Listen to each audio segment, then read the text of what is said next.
Okay, friends, just doing a quick little test on the audio. Make sure everything's up and running.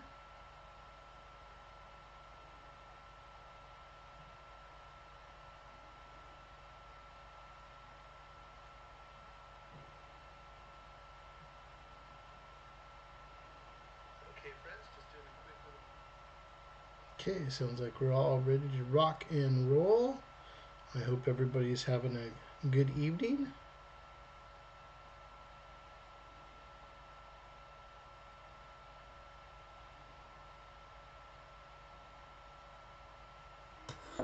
Okay, let's get this party started.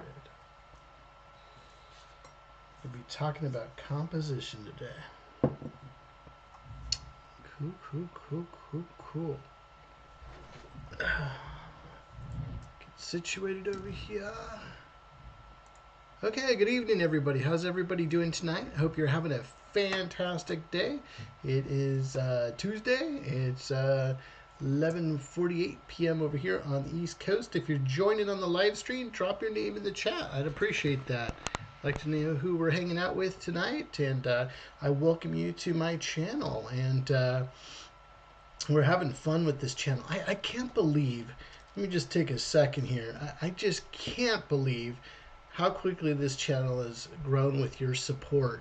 And I can't believe we've done 40, this 42nd or 43rd live stream we've done together. I'm just so amazed that we've done so much work together. And I just had this idea for this YouTube channel. I've had this idea for a long time, and a lot of friends have been reaching out, different pros and different artistic friends from different arenas of creativity, and they said, "Hey, Polly, why don't you start a YouTube channel? Why don't you start teaching, and having some fun with this?" And I figured that this was the right platform to use to share, and so I've created this channel just to share my knowledge and processes with you good friends out there. And I've just been really enjoying this, and I thank you so very much for supporting the channel. With your subscription to the Paul Angeli channel here. This has just been it's blown my mind in such a quick time, and with your continued support. And I appreciate all the messages through Instagram DMs and contacting me through the channel. It just means the world to me, and I sincerely thank you for your support. If you're joining the live stream right now, I appreciate it if you pop your name in the chat. And also a special thanks to all you friends out there that are watching the replays. I know this might not be the proper time for you to watch the live stream, and but I really appreciate you taking the time to jump on, hang out, and chill with me as we talk about the various different topics when we're talking about with storyboarding. So, if we haven't met before, my name is Paul Angeli. I'm a live action storyboard artist, and I created this channel to reach out to you friends out there, whether, because I remember back in the day when I started getting into the graphic arts and animation and film production and storyboarding, and I was just like, I wish there was somebody out there that could have helped me and brought me under my their wing and helped show me the ropes. And I learned a lot of these things on my own, and and then through professional folks and working professionally, but it's just great to have an opportunity to share with you folks, and this channel is for you. And it gives me a sort of a platform here to help teach and mentor and share. And I hope you're getting the most value out of these lessons and having fun with this. So wherever you are in the world, and I hope this helps you out. As a creative person, there's always a need for visual storytellers. We've been telling stories since the dawn of time, whether it be verbal stories and telling stories around the campfire, back when there was no anything, early humankind. And we painted our walls. We went on to do, from painting on walls to doing actual paintings and building temples and pyramids, and we went into the Renaissance, and we've gone into modern art. We've gone through all of these different, and we've gone into the creation of photography and filmmaking and digital production now. So there's always fantastic things. So I want this channel to be for you, my friends out there, as we grow this community of like-minded creatives. And whether you're just an artist in general, learning, because a lot of these basic concepts on visual storytelling are for your graphics too. Whether you're a comic book artist, illustrator, children's book illustrator. Also, I know we focus a lot on live action, but I look forward to sharing more on feature animation, those type of things as well. In terms of what we're doing. So you budding filmmakers out there, storyboards are critical, in setting the blueprint for your projects, whether if you're doing your own student film or you're making a multi-million-dollar feature film, so a lot of the same things, and it's the art of visual storytelling. So this is for you, and there's a lot of great information I've been sharing with everybody here. Quickly, I try to break it down into a few different steps for you. So on Tuesdays, I have my storyboarding, mastering the basics, and that's what today's lesson is going to be about. We're going to be talking about storyboard composition and film composition today, and going a little bit deeper than we've been doing before. And it's sort of your how-to and tutorials on how to get things done, how to do this work, and have some fun with it. Then on Thursdays, I think it is so important. I keep preaching it every time. But get that sketchbook. I don't care how big your sketchbook is, but get your sketchbook out. Sketch daily. Put that time in. You got to put the reps in. You got to put the pencil mileage in to be successful in any type of creative opportunity. Whether you're a musician, you got to play some music. If you're a writer, you got to put some pages down. If you're an artist, you're going to be drawing every single day. And you're going to be creating that artwork every day. So join me on those Thursdays for our sketching after hours. We've had some really great sessions, and I really enjoy those a lot too. And then on Saturdays, we have our storyboard jam sessions.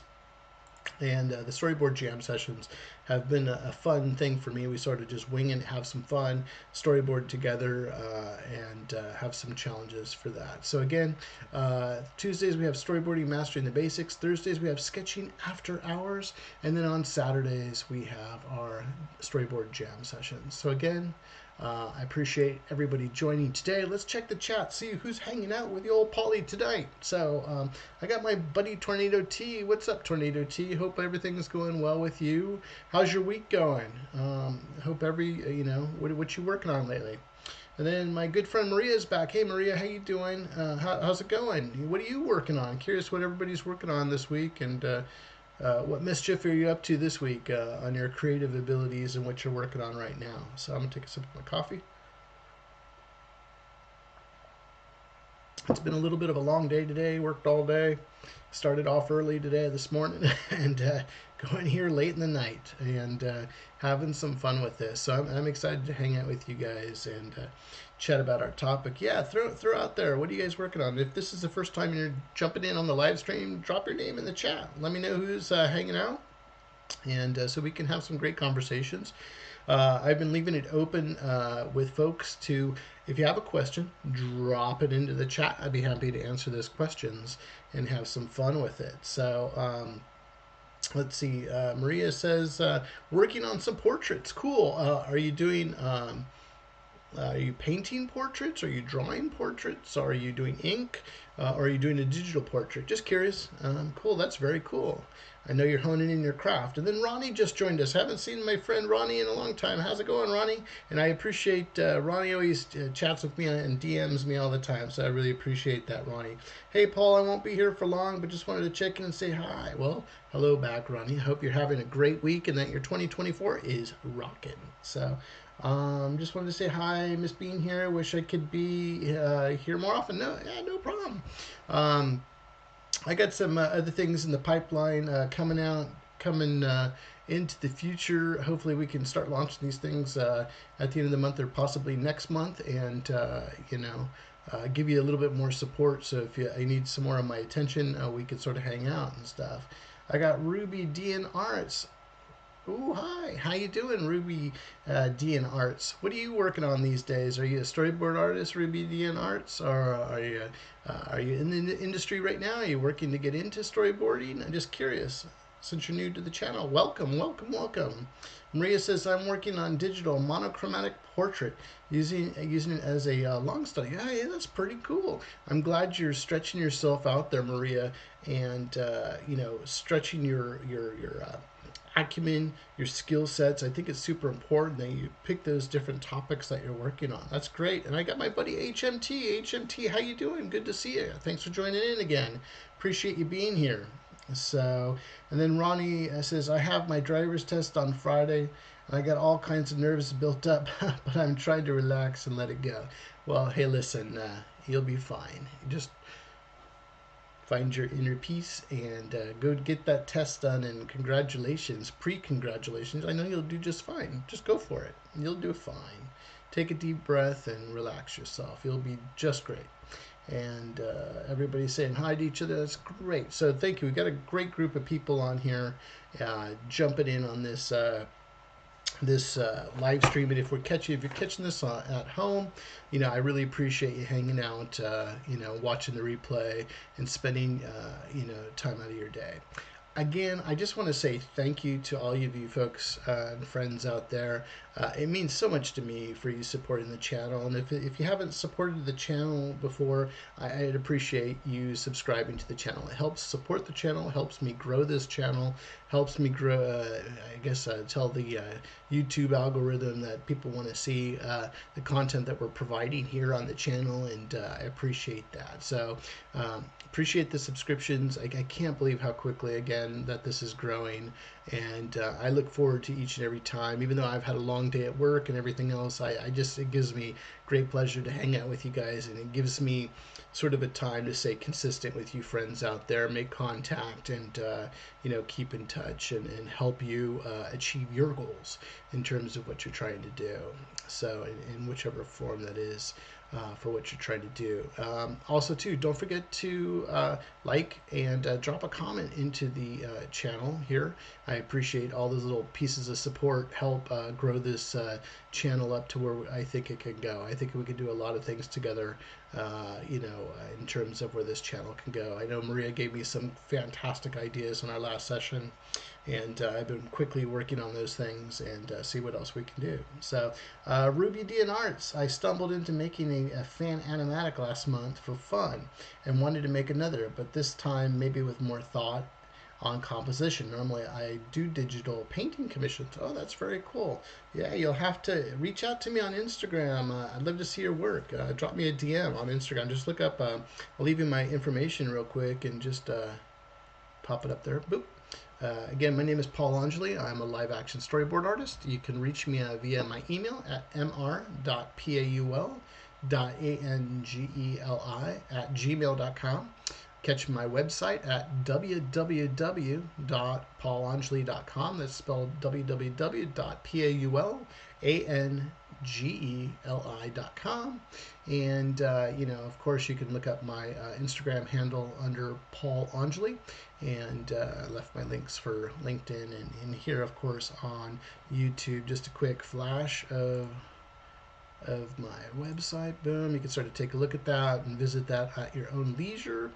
And I got a new website that'll be coming out shortly. Just been working on some new series of storyboard panels and things like that, and having fun with that. So yeah, please reach out, Ruby. I'd love to know what's going on with you and what work you're working on. So then Ronnie, thanks Paul. I think I'll do good too. I'll let you know how it goes. Hopefully I can stay around longer or on Thursday. Yeah, definitely. But good luck with your test. I know you'll do great. So rock it. Okay. So today's lecture, I don't know if we call this like a fireside chat. I don't know what you want to call it. But today let's get rid of Big Polly here and go to Little Polly. Boom. There we go. So today we're going to be talking about storyboard composition. We've talked about this briefly before, and we're going to get a little bit more in detail in storyboard composition. Now, the image I'm throwing up is more of a fully rendered image. storyboards, and this is why I love storyboarding. Is storyboarding is a passion of mine, and why I got into storyboarding is I've directed a bunch of films and things like that in the past. You know, you keep honing in, and when I was going to college, pretty much. I was trying to do animation at the time, but my mentor professor was heavy into video production and cinema and those types of things. So I sort of got, in a sense, artificial film school teaching, and I was doing a lot of effects and things like that. Uh, Everything was at its infancy. Video was just getting going. Digital production, not even digital production was even going yet. The internet really hadn't been created yet. I was just into, doing film and video production that type of way. Taught myself animation, and there's a lot of principles that I had learned back in school that I still use today, and I went off to I did a lot of, you would do your classes, and we do these film projects, and we shot a lot of films as student films, whether it be a film noir movie or a comedy or whatever it might be, action adventure films. I did some crazy films. It'd be something when you see it reminds me when you're watching Steven Spielberg, and he's talking about back in the day doing his short films with the family Super 8 camera or whatever, and you're making these films, and you're using your family and friends and having fun. And I eventually started doing that and hiring actors and working with talent and those type of things up until today. You go off and go enter into film contests and fun stuff like that. So it's been fun. I got into doing music videos and that type of stuff. So it's all filmmaking, but I really love storyboarding because you get to be the first person. You're already thinking like a director, and you're able to build the blueprint for your film production crew. And you're at the leisure of the director. The director's giving you the vision, and you're putting all that knowledge that you have into how can I deliver the most impactful, help to interpret the director's vision of where you're trying to go with the film. And composition is super important. On top of the cinematographer, it's super important in your storyboards, and there's certain things you can do at certain points in time too. So a live action is going to be a little bit different composition than I would do a comic book or animated film or something like that, where sky's the limit. We can have some really cool extreme compositions and get away with it, where you're thinking about budget and you're thinking about what's actually feasible in a live action production shoot. So a little bit different here, but back to this storyboard, I just did sort of a final shot, this girl turning, just shot or whatever, running up the staircase, sort of a different feel to the whole thing, and have some fun. So I'm curious. I'm going to throw this out there real quick. What have you guys been working on when it comes to composition? So when you think of composition, what does that mean to you? So I'll leave that out in the chat. Throw back a comment. And so when I ask about composition, what does composition mean to you, and what are the possible things that you're working on, or problems that you see when you're putting your compositions together? And that can either be for a single shot or a single frame, multiple frames. Just curious. I'm gonna reach out there. We'll try to make this a little interactive as we're working and stuff. And then sort of today, what we're going to be going through is we're going to be going through some basic compositions, and how do we do that into our storyboards to make your storyboards pop. I know a few folks are working on their personal work and stuff like that, so you can incorporate this into your work, and please share it with me too. So reach out to me over on Instagram, and drop me a DM, and I'd love to see your work. I know I got some work from Maria, and and got to see some fantastic work from our lectures and stuff like that. So Maria says the different parts, the background and foreground, rule of thirds, and perspective. Okay. So I think composition is super important in storytelling. So let me go to Photoshop here. I'm going to do a couple things different than what I usually do. Here, let's trim this off. Boop. And then throw a new layer down. We're going to work a little different here today. So we're not always doing the same old, same old. So I'm going to throw down a color here. Boom. Let's get a sort of a gray. That white is sort of... Okay, so we'll go here. We'll go, let's say, we'll go 10% gray. Okay, and let's get our picture box down real quick.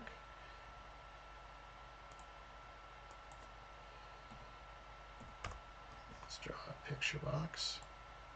Whoa, that's a crazy picture box.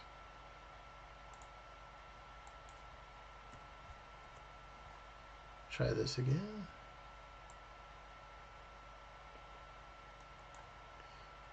And the picture box is our frame, and that's what we're working on.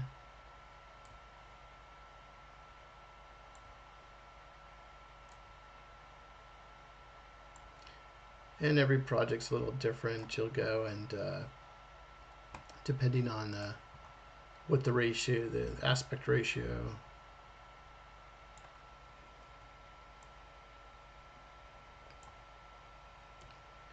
You're doing for a particular film. So we'll just we'll say right here, we'll call this the picture box.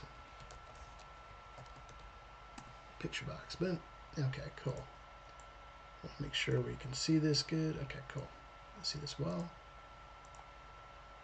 Okay, a couple other people. So Maria had a question on the different parts, the background and foreground, rule of thirds, perspective, tornado T, composition. I'm going to guess is there a range of different elements within the scene. That's absolutely correct. Tornado T, Ronnie, I've been busy working on my own personal stuff, but really want to get back into and get on working the replays so I can show you. Cool. Yeah, of course. I'd be happy to take a look at the work. So let's talk about, in a lot of cases, we talk about the rule of thirds a lot. Okay, so we're going to throw another layer down in there. We're going to say,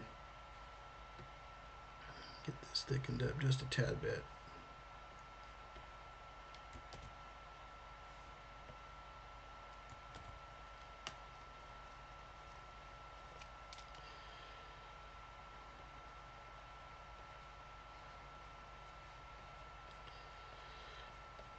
Rule of thirds. Okay. The rule of thirds, really quick. Throw another layer down. And I think a cool way to think and sort of use an analogy in terms of what we're talking about is think of yourself as the camera. You're obviously the director, but you're the camera as well. So think of yourself as a camera. And I don't know if anybody has taken a photography class or something like that. I remember back in the day I took a traditional, camera black and white film class, and in college, because I wanted to pick up, I wanted to be able to pick up. I'm not talking this type of camera, but let's see if I have my other old Pentax cameras right there. But it's pretty much picking up a camera. I know everything is digital now, but picking up a camera, have 35 millimeter film, shoot photographs, develop and do all that stuff. So a lot of the things that we think about, I think, we were talking about all the aspects. If you watch one of our my previous videos, we were talking about what were those 7 things that a storyboard artist should know how to. What are the 7 things that every storyboard artist should be able to know? And one of them was film language. And I think part of that film language would be how does a camera work? What is depth of field? What is a shallow depth of field? You can watch a lot of the old earlier live streams I've done to go over shots, camera shots, angles, camera movement, and understand the language of filmography and the language of film. But I think it's really important to know how a camera works. So, another thing that what we'll go over eventually too is about perspective. You need to be able to draw in different perspectives to show the camera and how the camera is moving within a sequence. We usually use, a lot of us are using 3D programs like Blender or Unreal Engine and other programs to get that environmental 3D part in terms of our storyboards. So, but it is super important to understand how a camera works. And most today's DSLR cameras, they usually have a rule of thirds screen that you can pop up into that viewfinder. So as you're looking either behind your camera on your screen or whichever way you're looking at your camera, you can go and get that rule of thirds on there and see that as you're setting up your composition for your shots. Just to give you a quick segue. So either that or take a quick camera course or have a better understanding of how a camera works. So when we're talking about the rule of thirds, this is our picture frame, this is our picture box, this is what we're going to see on the big screen. So think of that, this is the movie screen, this is the television screen, the phone screen, whichever way you want to look at it. And how do we go about using the rule of thirds? Well, the rule of thirds is going to be, if I go in there, just making sure I got this up, and we're going to divide this into 3 equal parts. I want to make sure I got this equaled up. Oop, lost my layer window. And let's do another one. And what we're doing is we're dividing the actual picture frame into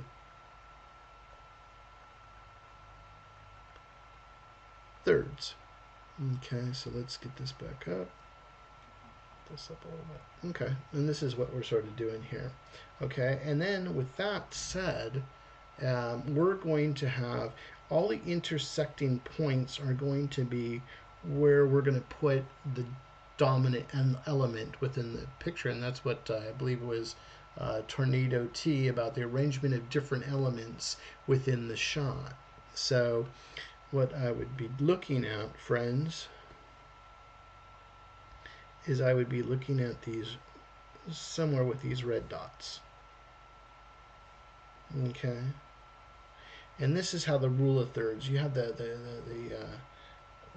golden ratio. There's different ways we can do things. I have a bunch of different things we're going to talk about when it comes to making an exciting composition. But to help to answer Maria's question and to give a little bit more on the rule of thirds, this is the way that the rule of thirds, and this particular red lines that are representing with their intersecting points are where your eye is you're gonna have the viewer focus in terms of your image that you're creating. So let's drop down the opacity of those so we can sort of get an idea of where those are. So if I'm going to go and draw inside the picture frame, and I'm drawing a board, I'm going to, utilize this sort of system here. And so if I have a character that is, I'm going to have that character intersecting into these lines or close to those lines. So if I have a,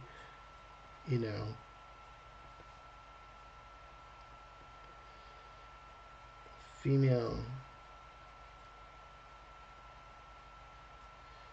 character,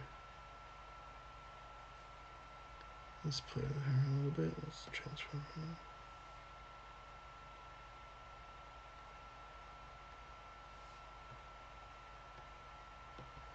I'm going to have her on that rule of thirds line, you know.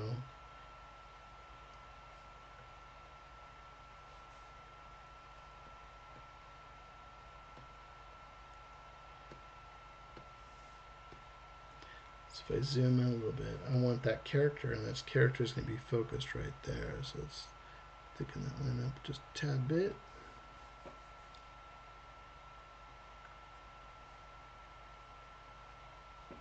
So if I have this character here,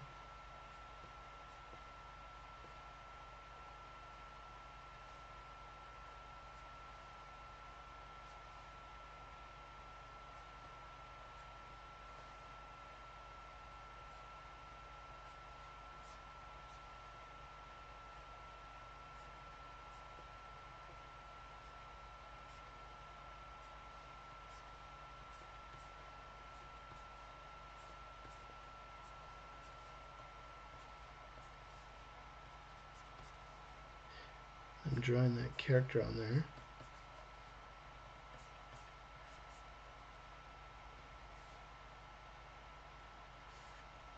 I'm going to put her on the rule of thirds. Okay, so draw a quick character. I'm going to have her so my eye is focused on her. And let's play around with this particular character. We'll duplicate her out. So let's just say we have her, and even though we change the size of that particular character,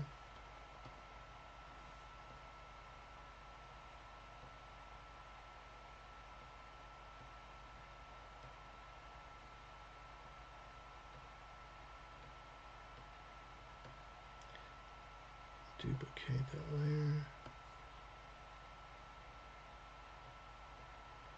Okay, even though I change the size of my character, I'm going to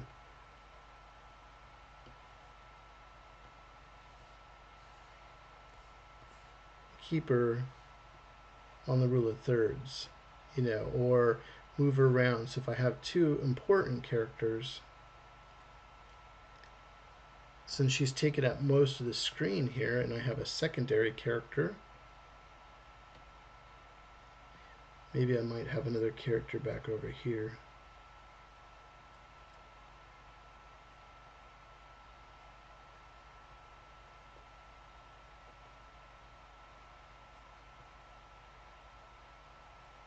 Back over here, so it's giving more importance to character 1 than to character 2.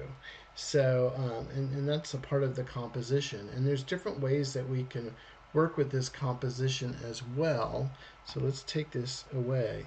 There's a lot of things we can do with this rule of thirds as well. So another thing we can do is, let's just say I'm drawing a character. I wouldn't want to draw the character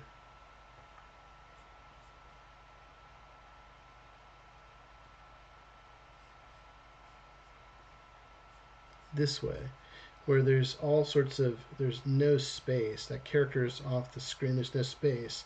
I would, you know, and then there's all this room right here that's empty, it's negative space. If I was going to do something like this, I would have that character over here in that rule of thirds to give some headroom. So if that character is walking across the screen, you can do that. If it's over here, it's like, oh, it's sort of off, you know, there's too much negative space. Unless you're trying to break rules like the rule of thirds to show loneliness or something like that, where you can do something like that. Let's turn that off. And let's say I have a character right here, and the character is in the corner, and he's just sitting down, and he's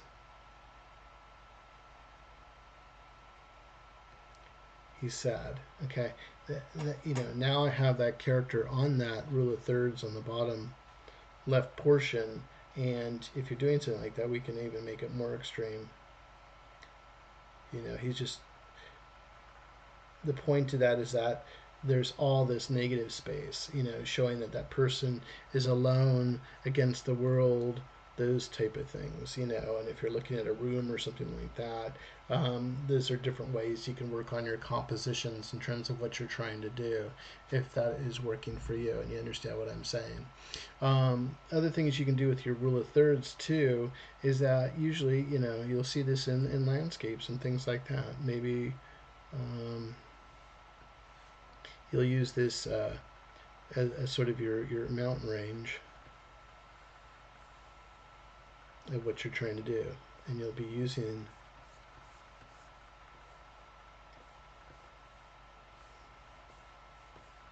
those rule of thirds a little bit, and you want to make sure that you're playing. Or it would be the opposite too. So if you're focused on the land, you would put this part up here higher on that top horizontal line of your rule of thirds.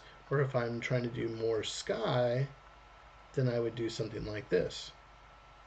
And then I could go in and draw more of my sky. So this is a lot of different ways you can use your rule of thirds in terms of what you're trying to do as you're trying to set up your shots and have some fun with that.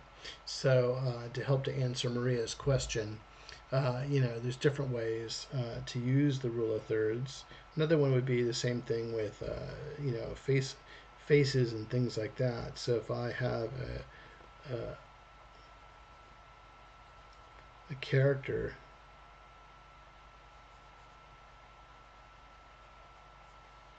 and I'm drawing his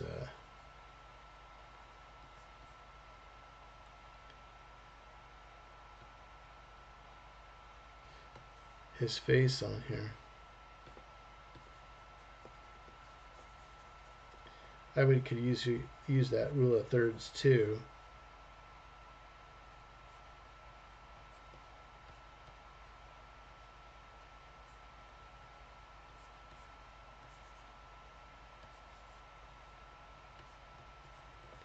To keep the eyes, because you'd want to keep those eyes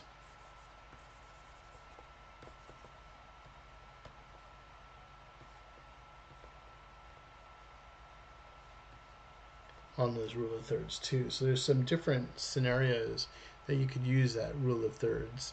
You know, the other so that's a great way to look at these things. Also, Maria was asking about foreground, middle ground, background. So let's play around with that too. And let's do this. We'll draw it in different layers here. So let's say, I'm just thinking real quick to give the example. So let's just say I have some sort of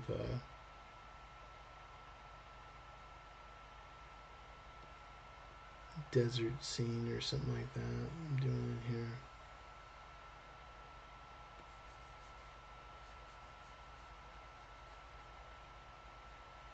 This is where like value comes into play in terms of what we're doing. So maybe this is a 25% value there.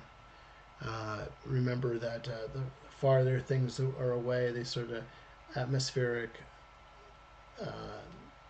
the atmospheric, I guess, the way that the image looks, it's a little bit fuzzier because you have some atmosphere in between the foreground and the background.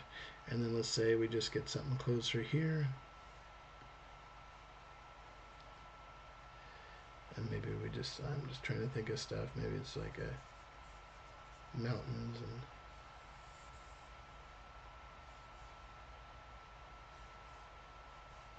stuff like that.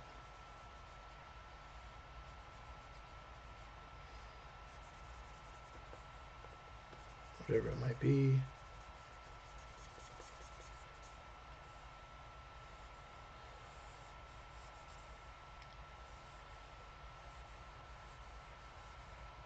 Something like that. And let's get that to 50%. And then you have what's closest to you is going to be in a dark black. So add another layer. Get a thicker brush as our foreground.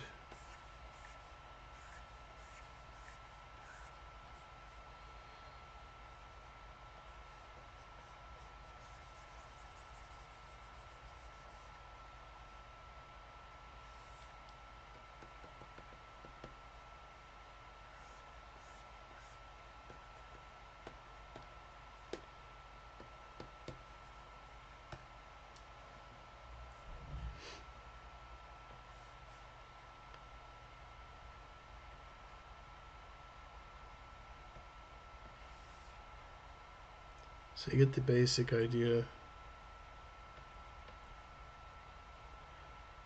of the foreground,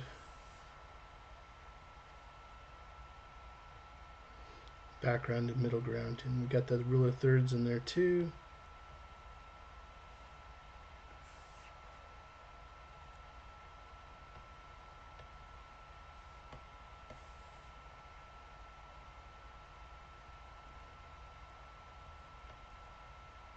So you sort of got the idea of how that works.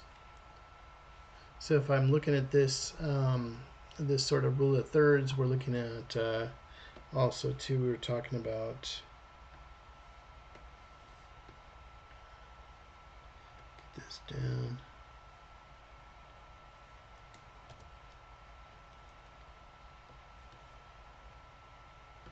We're talking about background, middle ground,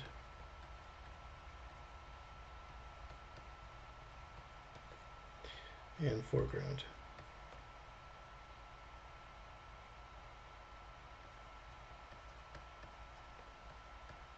Okay, and we would see this too if I turn these layers off. Because also I could go and grab them and just let's grab some colors. So the red is the background, middle ground is green,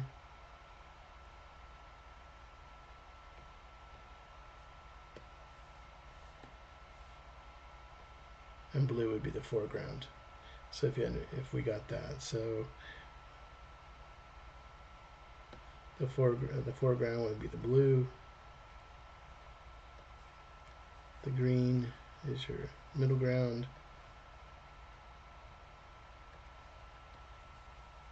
and your red would be your background there. So if we turned off the rule of thirds,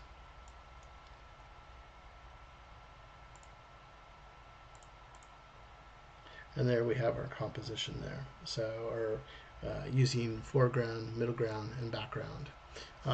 You can do it like that, or how we had it before. You can do it in layers as well. Again, if this is helping you, let me know in the chat. I hope this answers your question, Maria. The different parts between background, foreground, rule of thirds, perspective. We'll do it another a quickie on perspective on one of the videos I was working on in terms of teaching perspective, and the various difference between 1 point, 2 point, 3 point. There's all different ways, and there's tools in Photoshop to fake it out and those type of things. I think the main thing is know where your horizon line is. Right now, our horizon line is where that red mountains are right now in the background in terms of what we're trying to do. I do a lot of quick cheats when it comes to perspective, and I'll try to share with those in the future with you, and sort of give you some little cheats, because I think it's important to have a little bit of perspective, or especially your perspective grids. And what I mean by that is if I'm doing a drawing, just to give some spatial consistency in terms of your drawings for your boards. What I mean by that is, so if I have, let me just draw or pick a new picture frame. And what I mean by that is sometimes I'll go in there and I'll just draw a quickie perspective grid. I'll look in the horizon line. I'll pay if it's a singular point.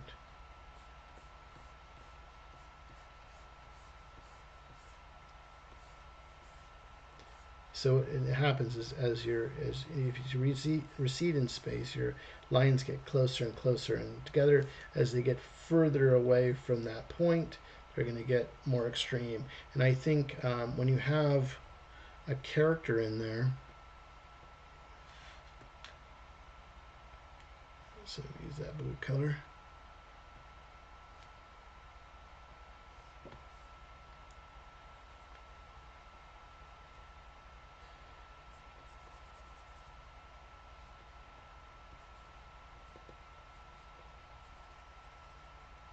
say we have that character, we can do a lot of different things by just changing the perspective grid a little bit. And what I mean by that is, here, let's play around with that perspective grid.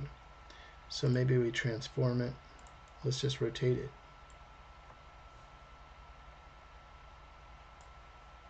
You know, and changing that horizon line, we can change the way that we see that character in different ways.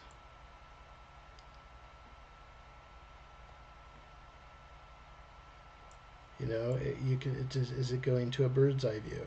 You know, is that character lower? There's all different ways, and you can manipulate your backgrounds really simple by a couple of these little tricks. So this is something we can play around with in the future, in a future episode, in terms of what we're trying to do. There's all different ways you can play with this and give different dimension to your characters, the backgrounds that they're in, and have some fun with it. So let's save that for another chat, but let's get back into composition in terms of what we're talking about. So I was happy to answer a few of those questions, but let's get back into the lesson. If you're enjoying this, please take a moment. And if you're watching this live right now, appreciate everybody joining in. If you have, you're watching this on the replay, I would really appreciate you supporting the channel by taking a moment and subscribing, and that helps me, lets me know that you're supporting the channel, and I thank you so much. Let's see, this camera's off a little bit.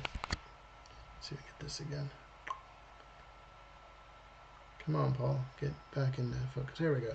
And it helps me to continue going on this channel. So thank you so much.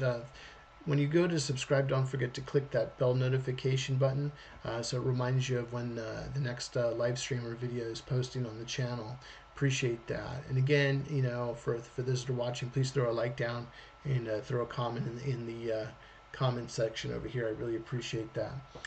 So Maria says, yes, thank you so much. It really helped. Cool. And I look forward to going deeper in, I know a lot of folks, a lot of you guys and friends out there need some more help in some of these areas. I have some things I'm working on in the future to help you, and you can utilize those benefits to you down the road in more detail to sort of help you out. Tornado T says, this is awesome. Cool. I so much appreciate that, Tornado T. I'm glad this is helping you out. Ollie Tannard, how you doing? Hello. Do you usually get composition notes from the get-go, from the director's script, or is it usually the storyboarder's choice on the first pass? It all depends. It all depends on who you're working with. I was just thinking about this, and let me take a sip of my coffee. We are the translator in a sense. We're trying to encapsulate where the director's vision is going to be. And I think it's super important that you have a good knowledge of film, movies, maybe even artwork, art history, the visual language of graphic arts, or photography or film like we were talking about before. And when I'm working with a director, sometimes you have the leisure to sort of put some creative input into it. Other times you're sitting with, I had one project I was working on, working with the director and working with the cinematographer. The screenplay writer was there, so you have the shooting, and it's like you have all the brains together, and I'm there to translate their vision into what do they want to see in the final film. And we provide a service as storyboard artists. This isn't my own personal project. If I'm working on my own personal project, man, I'm gonna let it rip, have some fun, and do what I'd like to do. But I'm offering a service to my client or my director and help them encapsulate their vision. And I think, like I said before, what makes a great storyboard artist is somebody who can communicate and can communicate clearly. and we've all been there if we've worked as a professional artist before, where usually not everybody's has the creative eye that we have. And you know, I'm not saying directors, 'cause I think everybody, when you're working in a creative industry, everybody's creative, everybody has a different way of looking at something, and your job is to extract that vision and translate it into an image that the director is happy with, and that you're putting, if they don't have the ability to draw or to enhance that particular image, that you're there to help to translate what their mind's eye is into a picture form, to help them as they go to direct their talent, the actors in the film, their you know, because a lot of the times they'll have the storyboards all printed out in a binder or up on a board, and okay team, this is what we're going to be, this is today's shoot, we have so many pages we want to get done today, these are the boards for this particular sequence. It helps everybody get together, and when everybody's looking at those images, it's setting the blueprint, it's setting the standard. It obviously will change, because there's so many artists working together to make these creative projects, films, or feature animation, or televised animation, and music video, whatever it is. It'll always change, but it sort of gives everybody sort of the glue. It helps the actors know, okay, what's my sequence, what's going on, you know, they see the whole thing, and it's a great blueprint. But back to that, I would say it's usually the composition and those type of things are agreed upon, and you might do some iterations, and that's why we can't fall in love with our drawings. I know the image that I had when we first started the live stream had this beautiful picture of this girl with a gun, and that's just sort of fancy stuff. But when you're doing it, we need to be able to draw disposable too. We can't fall in love with these images that we're creating, because the director might go a different way. The director might say, you know what, Polly, take that off the background. I don't want to do a full shot. I want that to be a medium shot or a cowboy shot. I want to do it like this. Let's flip that around real quick. So we're always dynamically changing, and we're at the leisure of our client or our director in terms of what we're working on. So I hope that that helps a little bit. If this is your own personal project or your own comic or whatever you're working on, man, sky's the limit. Do what you think is the best to tell your story. I think a lot of folks I've worked with, they're open too. I was working on a music video, and then the band I was working with was like totally open to, you know, whatever I thought was. And sometimes you get to have a lot of creative freedom, and other times it's like you have a director that has a specific vision. They're trying to tell a story, and our images aren't to show a great picture, it's to tell a story. And that when you're lining up all these shots, that every shot counts, and that shot is trying to tell a story. So Ali, I hope that that helps you out and gives you a little bit of fuel there. Okay, so let's go back to the little Polly and storyboard. Okay, cool. So let's talk about what makes great compositions, and let's talk about that stuff. We'll draw some examples.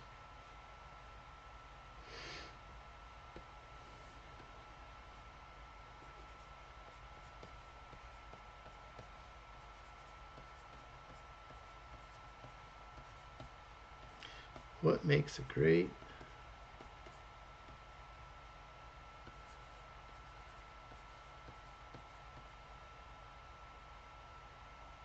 boy, my pen is a little slow today.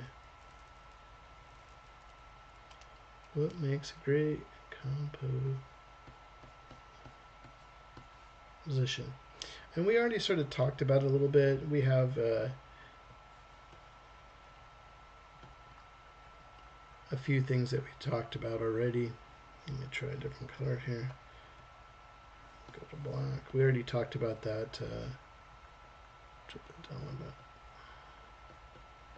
talked about the rule of thirds.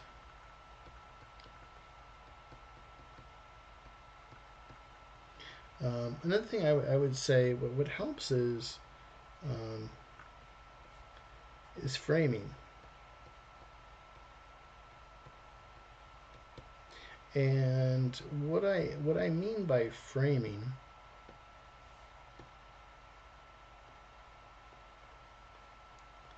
draw little examples here. Okay, so by framing, and that is you know, sometimes you'll have your get this smaller here. Say you have your picture frame here.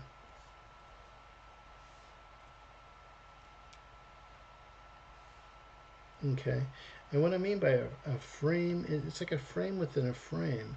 So if my focus is right here with this character,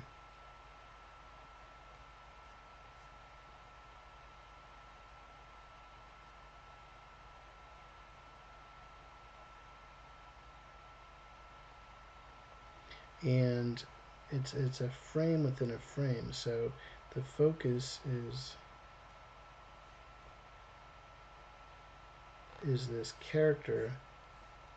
I'm going to put her a frame within a frame. So let's just say there's a bunch of other characters around her.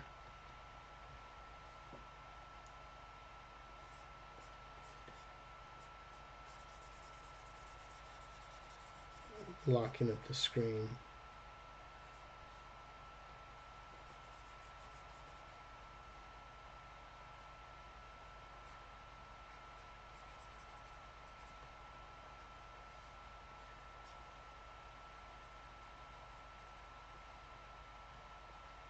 But it's a frame within the frame, and it helps our eye focus on that main character. Okay, so when we're looking at that character, it puts the whole focus, and we can even do a little bit, we could add a little tone in there. Let's do that real quick. I throw a little tone in there.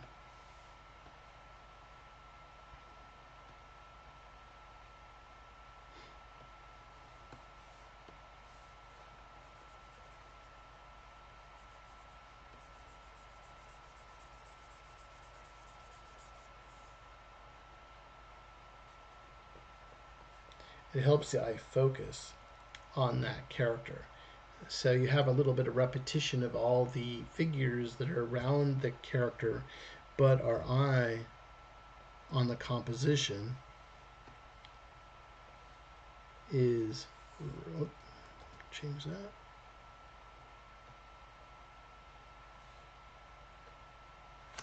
Is going to be right there in the, with that female silhouette, and everybody is focused on that point. We're using a little bit of value. You know, white is always going to pop. It's going to be the, you know, positive, negative, but it's going to be right there, and that's where that character will pop. If that character was silhouetted, we would be totally focused on that particular character right there. So that's what I mean by framing. We see this in all different movies. You see it in westerns. Here's John Wayne coming into the same particular shot. You know, you got John Wayne coming out, you know, into the house or whatever in the country. We can do the same type of situation here. Let's do that one more time. We'll make a cowboy, put John Wayne into it. Let me move that a little bit.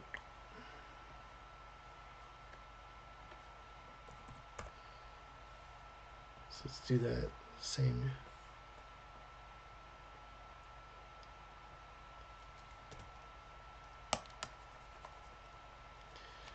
shot again, and we're doing a western. And I forgot which movie this was. Okay, and let's say the Duke is coming in here.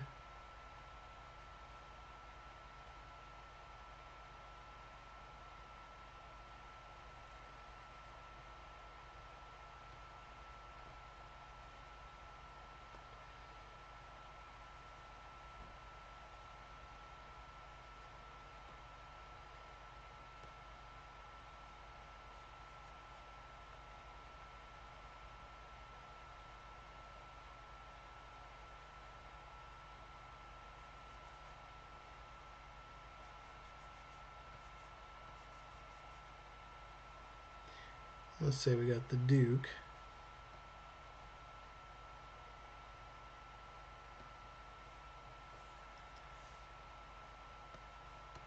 Grab him a little bit. Let's shrink him down.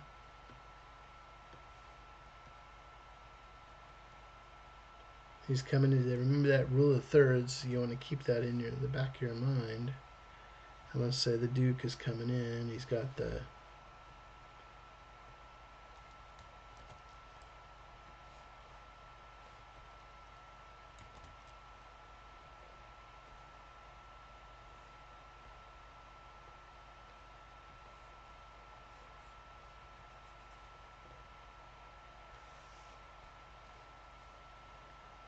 in terms of the way he's coming into that shot.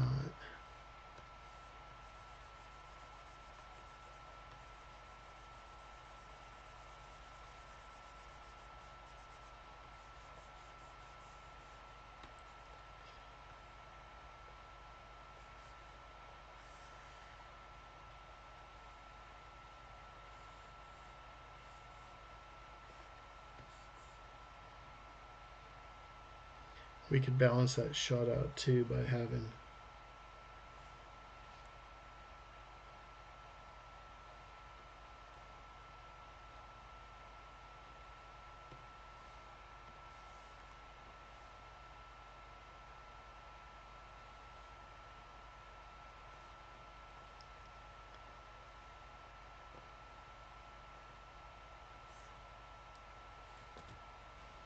we can balance that shot out a little bit, but the whole focus, that's more of a balance shot. If those dots weren't there, the focus would be on the Duke here coming into that shot.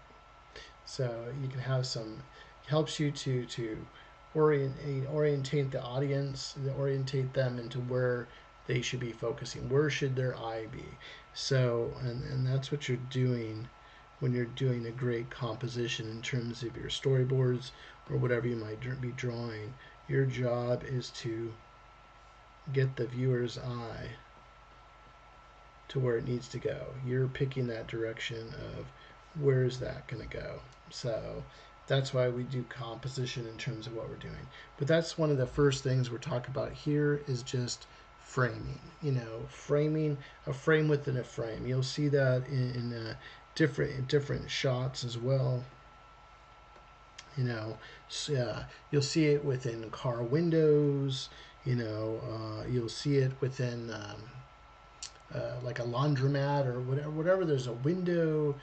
There's any type of box shape, or even if it's a circle too. You know, if you have a shot, you'll see this in like sort of futuristic films and things like that. There might be just a giant circle.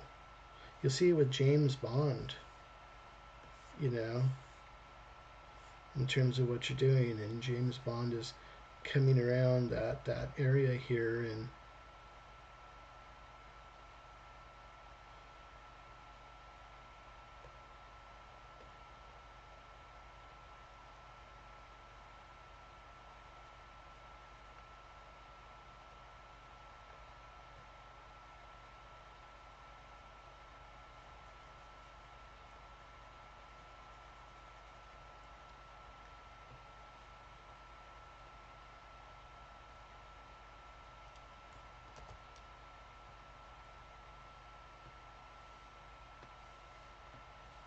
you'll see that shot with James Bond in it.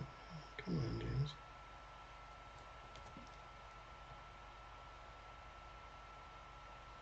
He'll be shooting. You'll see the sort of the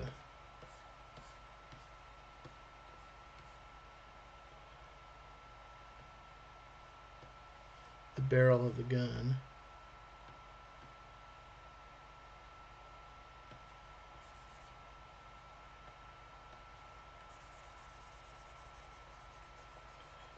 So compositions are like this too. Circles or whatever it might be.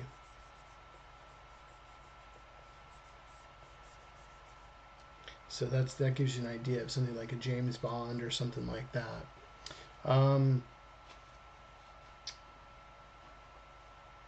other things, so that's framing. Another thing too that I usually use. Let me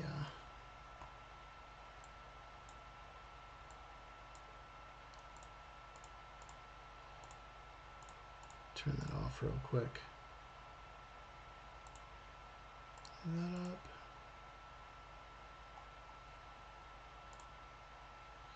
Another thing I'll use simple shapes.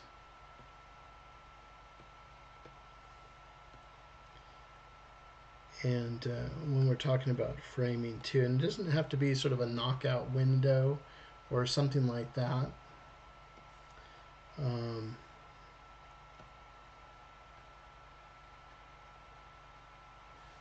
But I'll use primitive shapes.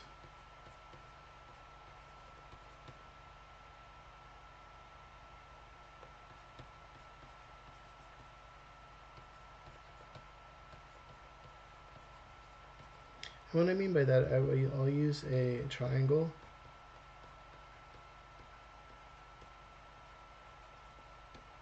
Square.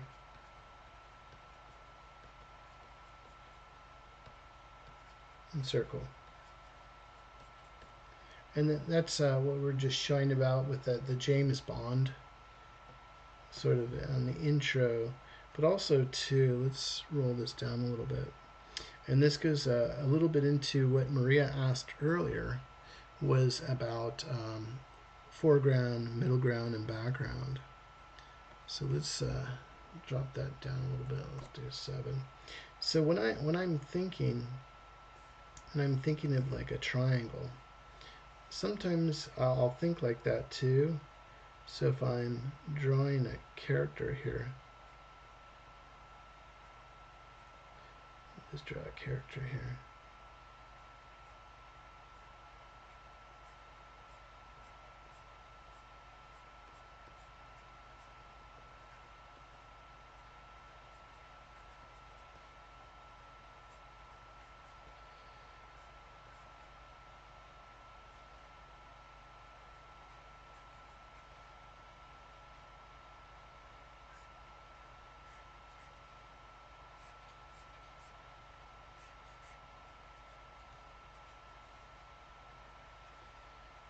Say I'm drawing a character and I'm thinking of that triangle shape. I'm not drawing a triangle, but I'll think in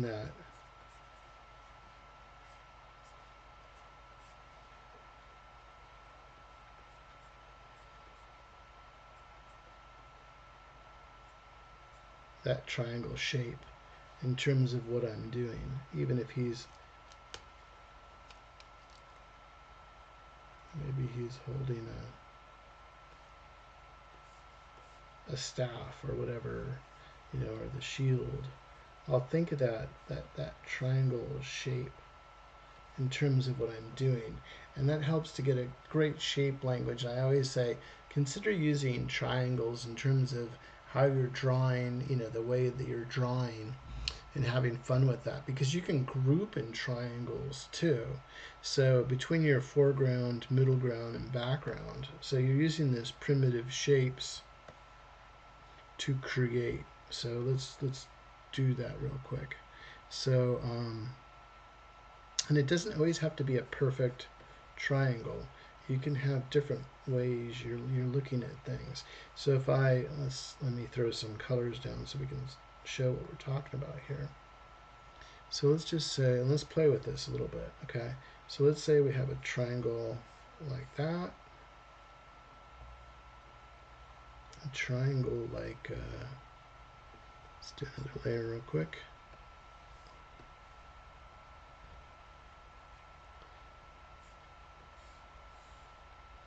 Let's say a triangle like that. And then a blue triangle.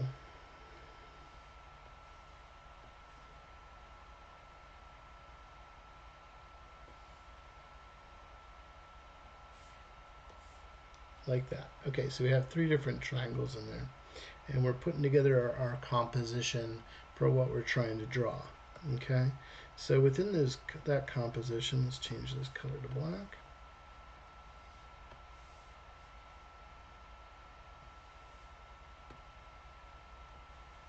And let's play with this. Okay, so we're going to drop these the opacity on those three, so at least we can see what we're looking at. Okay, and then here we're going to start drawing some characters here. Okay, and we're going to go from the most important character to the least most important. So the sort of character is here.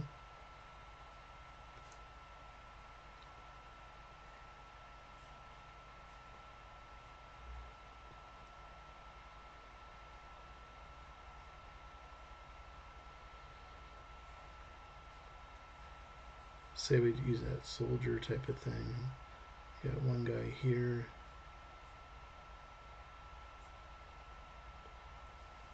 One guy here.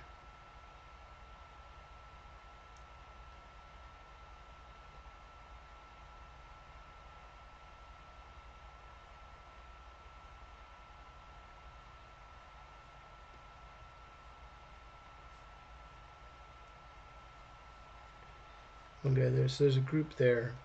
Let's say that group is here. And then we have a bunch of warriors here in the back.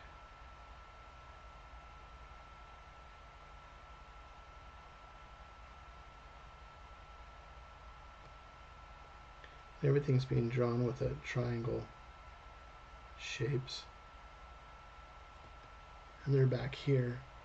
And then we have our focal character.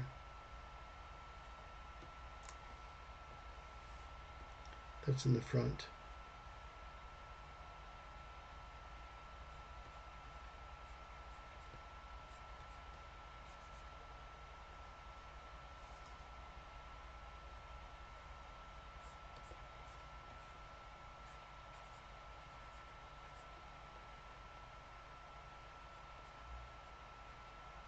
Be some sort of king.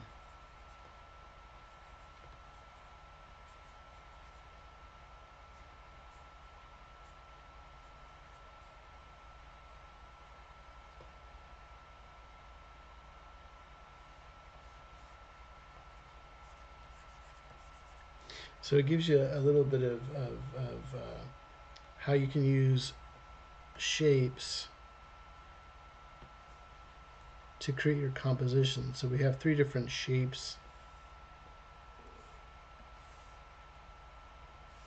of characters and how we're working with that.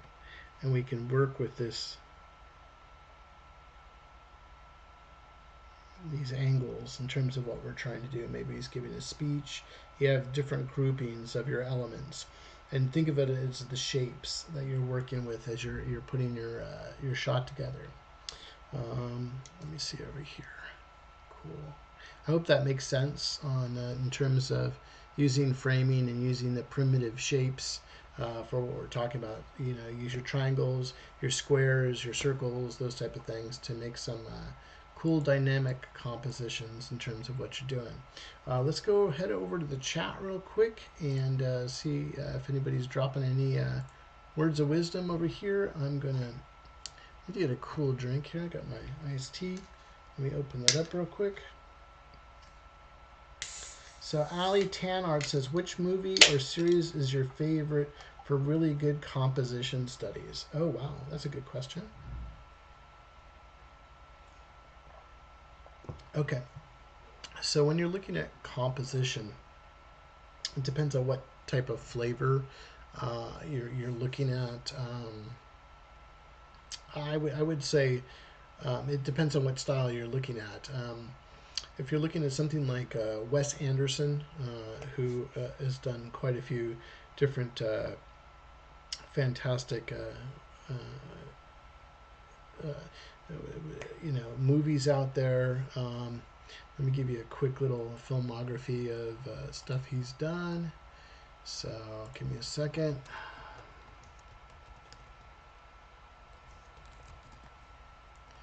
You know, that would be something like Fantastic Mr. Fox, the Grand Budapest Hotel, Asteroid City, which he just came out with. I think, Moonrise Kingdom. There's a bunch of different films that Wes Anderson has directed. He storyboards them out in primitive drawings, and but if you look at his work, and we'll talk about that. It's very symmetrical. The character is usually center frame, like I am right now in this picture, and it's very symmetrical. Almost looks like a illustration or a storybook. And if that's a style you like, that is one of the styles that you can go around with. Um, um,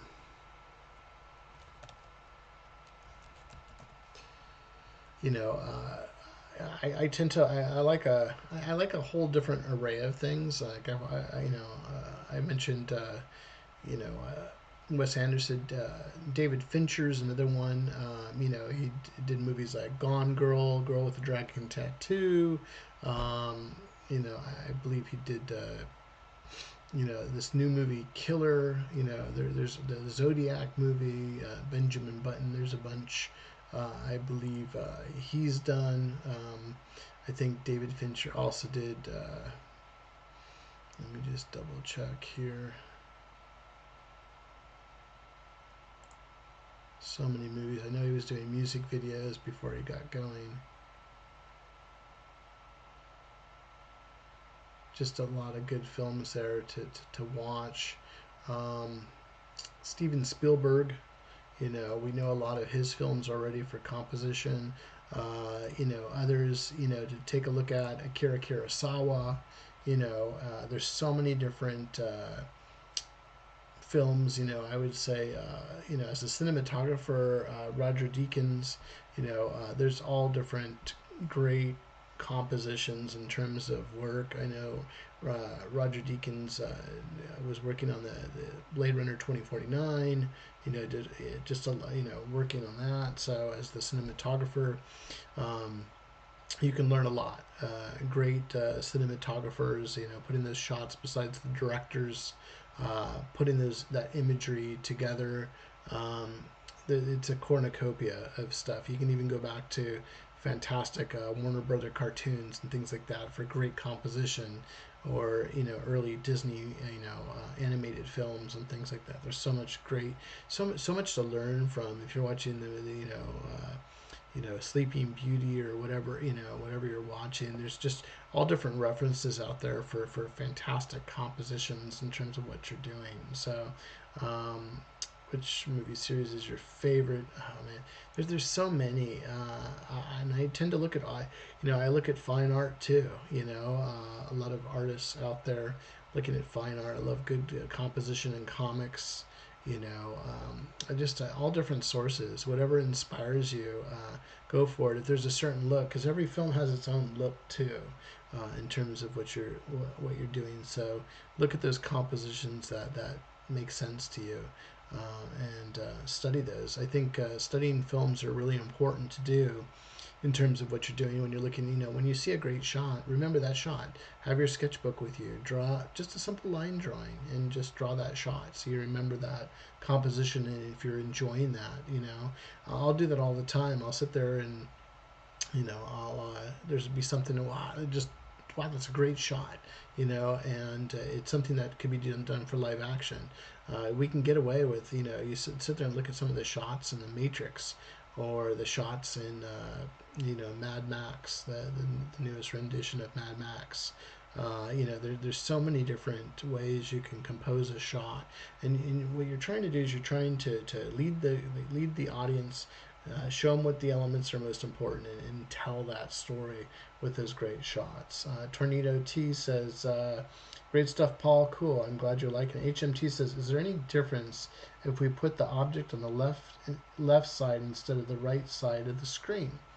Now you're getting pretty complicated, HMT. I think it's leading room. You have to be careful, on what the next shot is in your sequence, on where you're putting your character.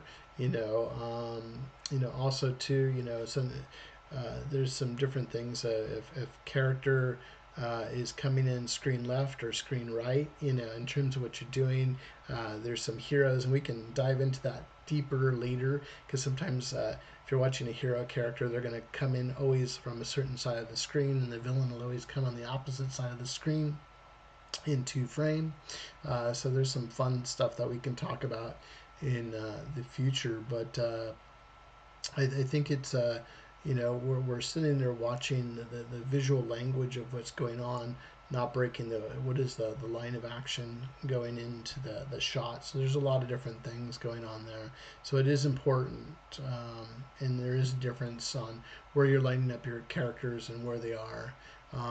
One of the other filmmaking rules that you'll need to study is the 180-degree rule, where the camera, you have two characters here, and the camera is not breaking the 180-degree marker as you're moving that camera around. And sometimes filmmakers do break that rule in terms of what they're doing too. So I hope that answers the question a little bit. HMT, I think there's some good stuff there. I think we can even go further into the dynamics of filmmaking in terms of what we're talking about, but we'll save that lesson for future time. So in terms of what we're doing, so yeah, there is some differences there. So also too, you got to be careful too when you're setting up your master shot that you're not mixing stuff up, because then you confuse your audience.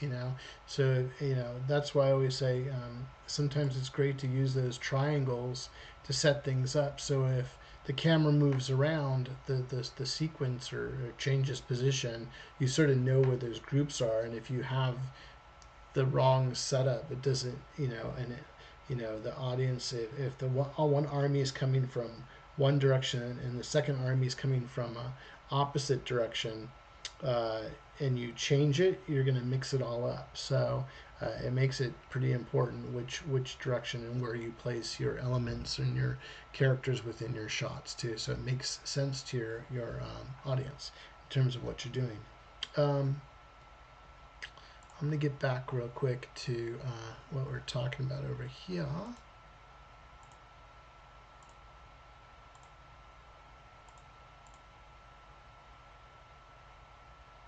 Okay, let's get rid of that right here. Okay, so we were talking about framing.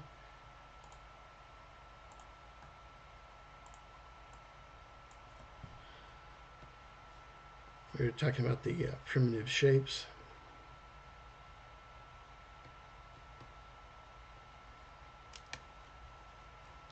It's done, so just say simple shapes.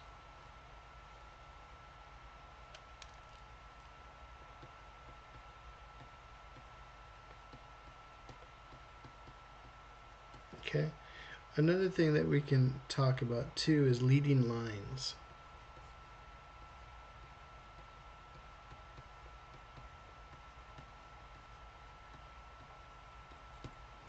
And leading lines are super important too, in terms of what you're trying to do in terms of your shot composition.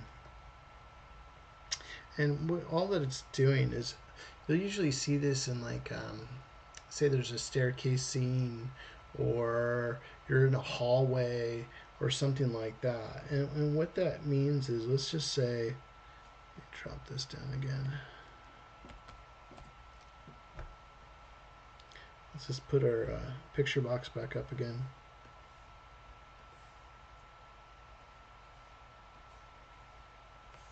Okay, so we have our picture box here. And all that is saying is that there are leading, I am so sorry, Maria. You're always the one that reminds me, I forgot. I got to turn Big Paul off. Oop, there we go. Okay, so thank you.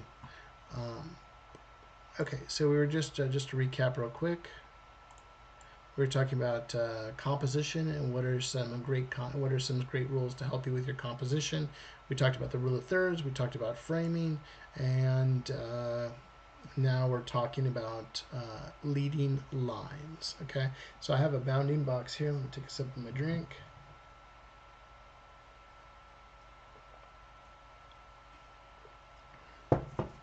And what that means is, let's just say we're in a hallway. Okay, it's a horror film or something like that. We're down pretty much the dead center of the hallway.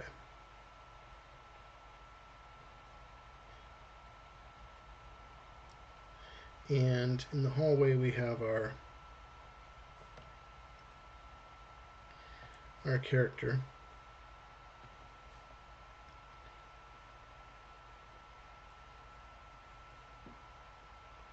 And maybe it's some sort of creature. We'll just do a silhouette of the creature here.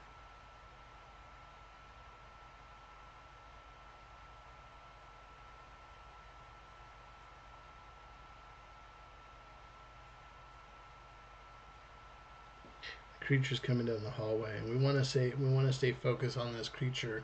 And if you ever see a hallway, it's gonna look like this.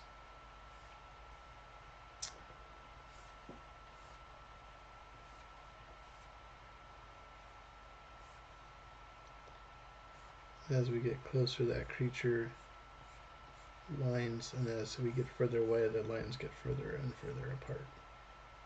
This could be Vader or whatever we're doing. You got some sort of crazy lighting up there. And so what this means is these are all the leading lines.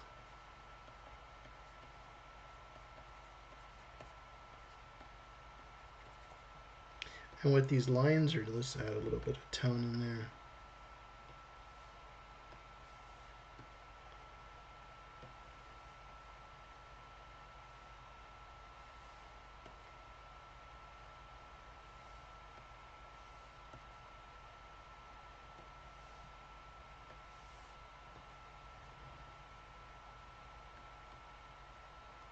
And all this means is get a brush in here.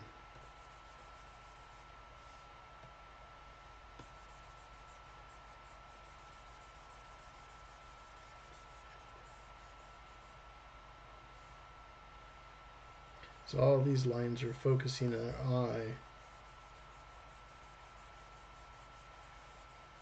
to this particular creature in the hallway.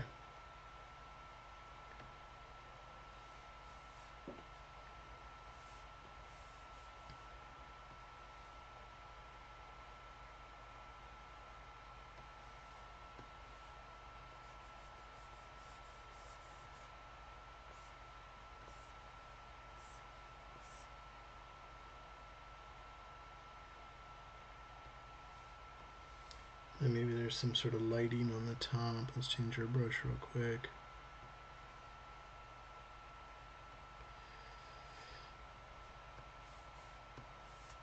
So those leading lines are leading our eye to the character in the middle of the screen. We can do this all in different types of ways. So all this is doing, change that out, that's not what I wanted. I wanted my red. Change our brush back. And all this is the leading lines are leading our eye to this creature. And that's what all those lines are doing. And that's what leading lines do for great compositions. You'll see this too. Let's just say we have a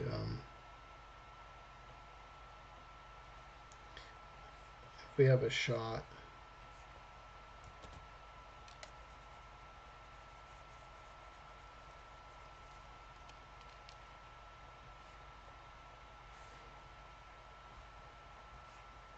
like this, and maybe there's a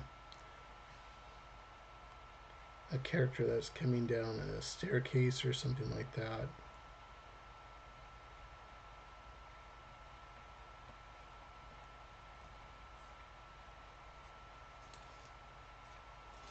And they're pointing us to that character.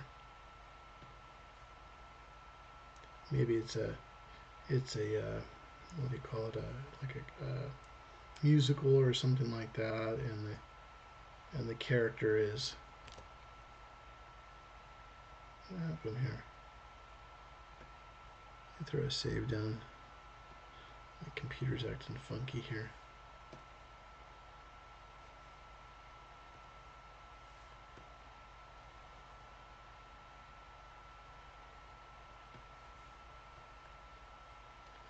So if the character is doing a musical, and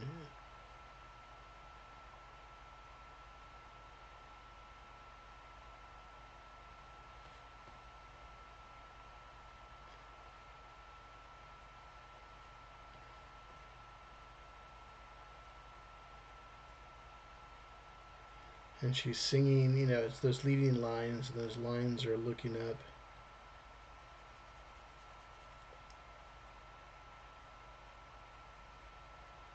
at her. So the example would be, you know, all these leading lines are leading up to her. So you sort of get the idea on how that would work. Okay.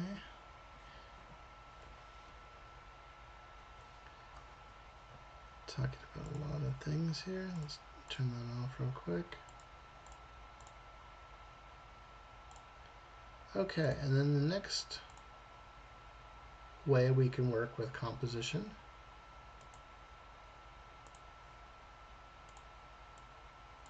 so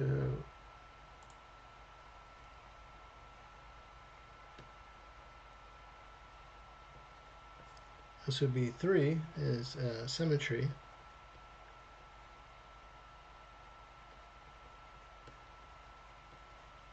And symmetry is what we're talking about. Wes Anderson doing this all the time. And that's pretty much, it's like the character is usually dead center. So if I'm drawing the character here,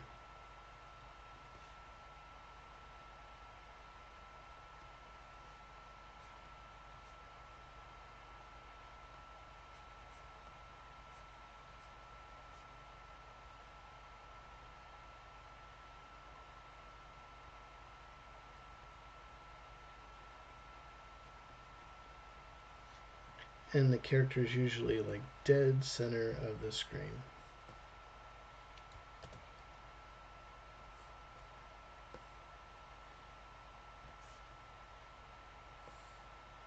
Oops.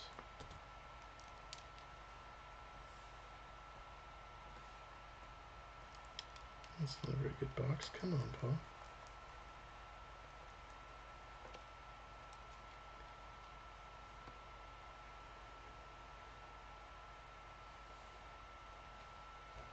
That everything is equaled out. Left side, right side, everything is equal. Let's try this one more time.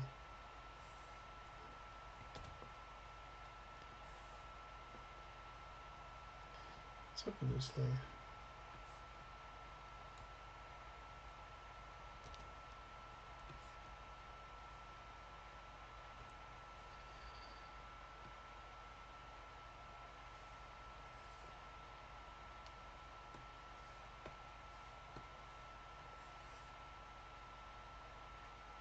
Uh-huh. Using the wrong thing, that's why. Back to our symmetry. So this is our shot.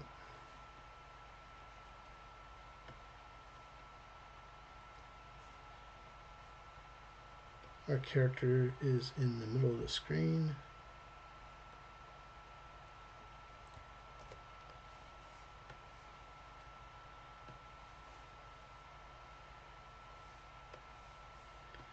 And all this means is that we have symmetry in terms of what we're doing here. Let's lighten this up.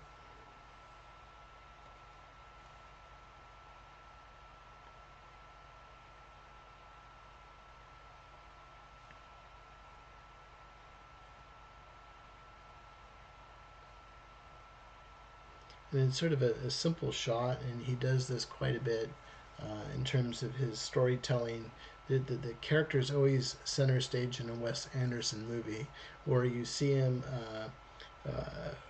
in the Life Aquatic or whatever. You'll see the submarine and stuff, and it's very like section 1, section 2, section 3, and it's very symmetrical in terms of the way he's working.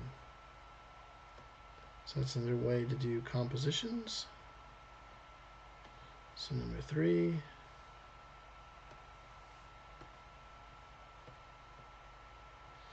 So check out a lot of these films. You were asking what films, you should be watching.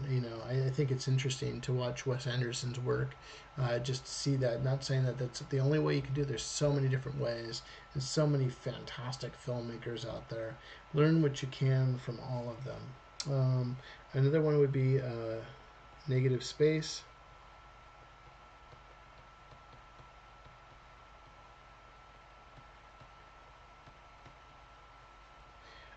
This would be something that we were talking about before. Let's just say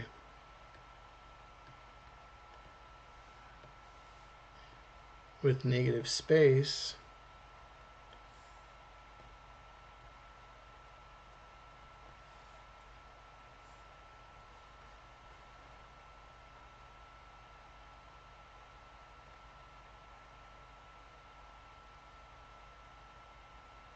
like here is some sort of planet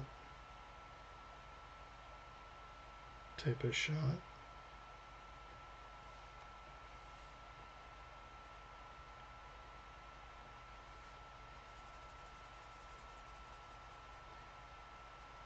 So this is space out here.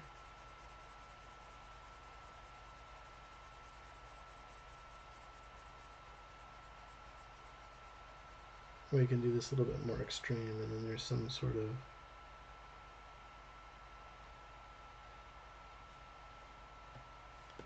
as we look at this shot.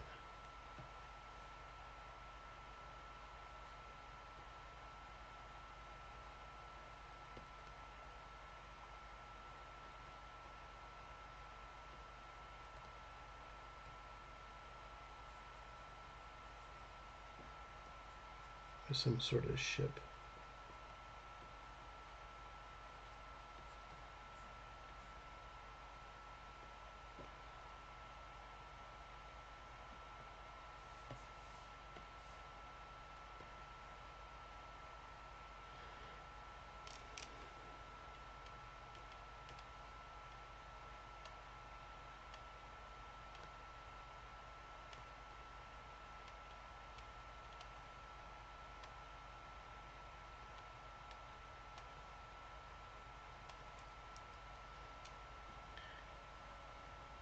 There's some sort of ship in there, and that's what we see for negative space.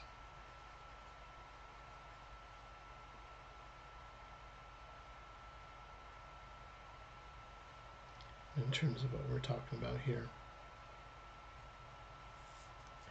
It can give, if we shrink this ship, makes it look like the massive planet.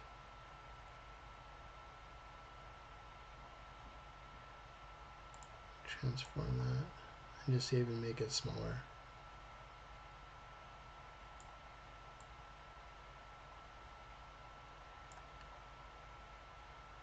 And the ship is there, making it look like it's just an immense planet. It looks inferior, dominating, in terms of the way that we have our composition for the shot put up together. And then we could also too just grab that ship, put it on that rule of thirds line. So our eye focuses on it, but it's like really small and dwarfs for the immenseness of whatever that, or it's a bigger ship behind it, or whatever it might be. So if that is helping you out there too.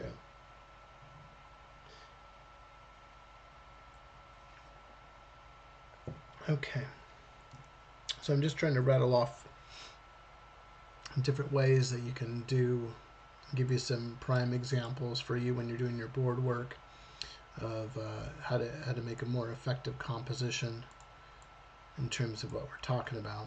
So let's turn that off. Okay. Talked about negative space. Another one would be contrast too, and we were sort of doing that in that last image we did.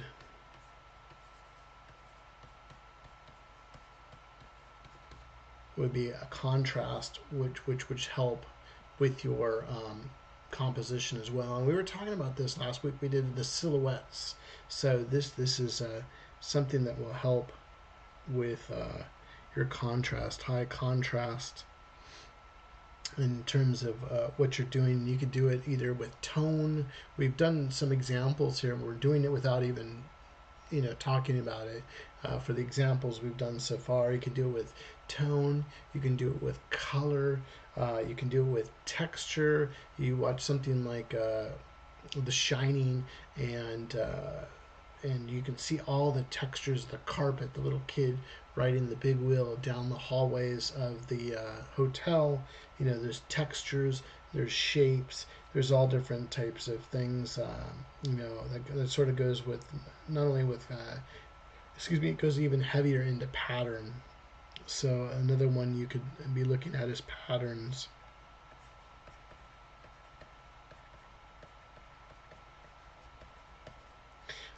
Patterns are great, and it could be patterns of repetition as well.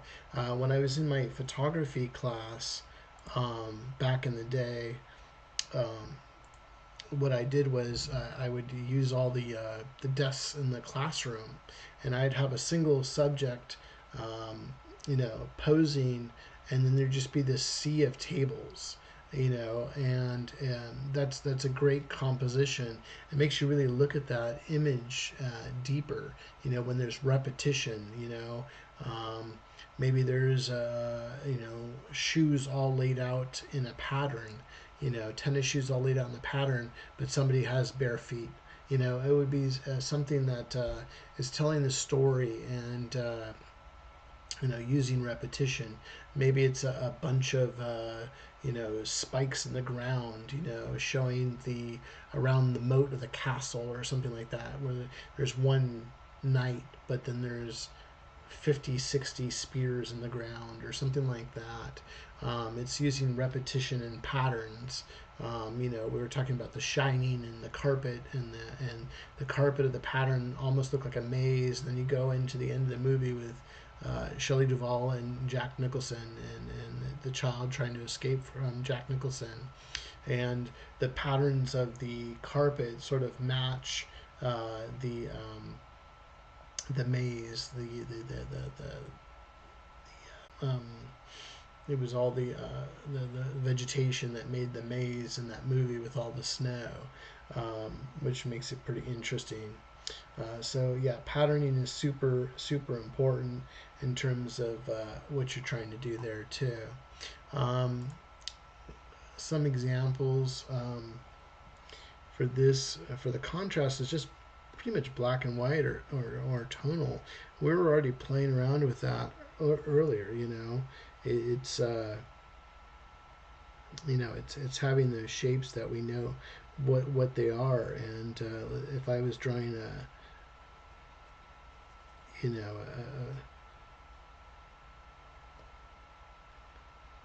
a character,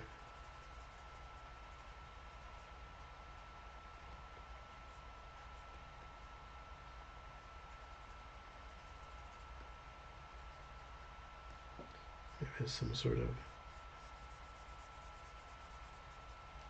I don't really like that. Let's see.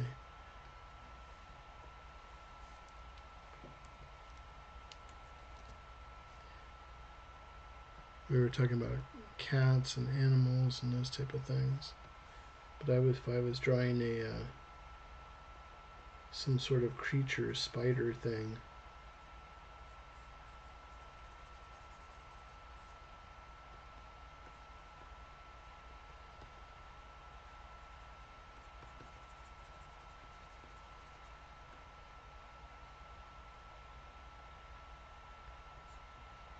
it's using those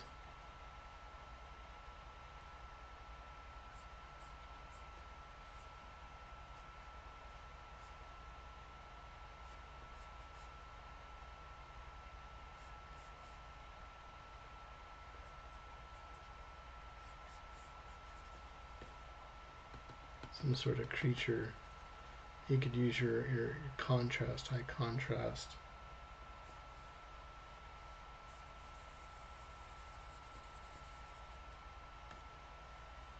In terms of your shot or whatever it might be. So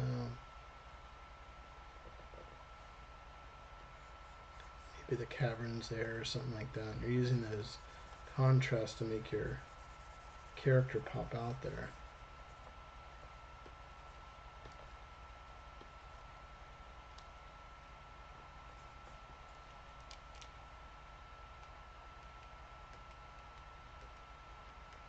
All the eyes of the spider or whatever. You can use high contrast with that. Ah, darn it. I keep forgetting. Come on, Paul. It's getting late, folks. Okay, this is what I meant. Okay. So again, we were talking about negative space. Well, right now we're sort of on the contrast. We talked about the patterns of what we were talking about too. But I sort of have this like a spider character. This would be something that's in high contrast in terms of what we're talking about, and just sketching out some thumbnails. So if we had the cavern where the spider lived or whatever, we would have this this creature right there in terms of what we have going on. So you get that idea for what we're doing. Patterns.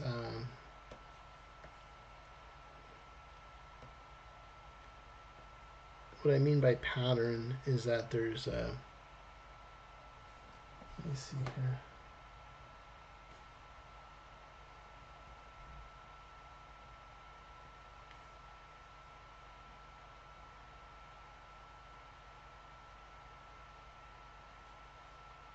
I'm just trying to think of something. Just say, like if there's a parking lot of cars or whatever.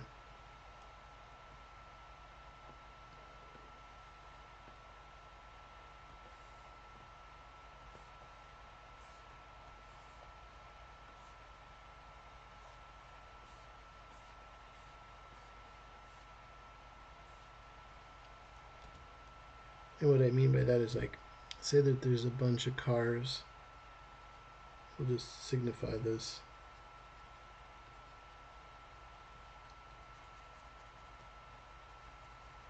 There's the repetition of all the cars. Maybe it's just traffic or whatever it might be.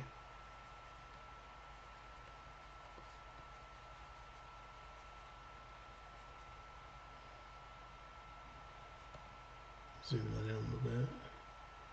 Sort of just add all the wheels.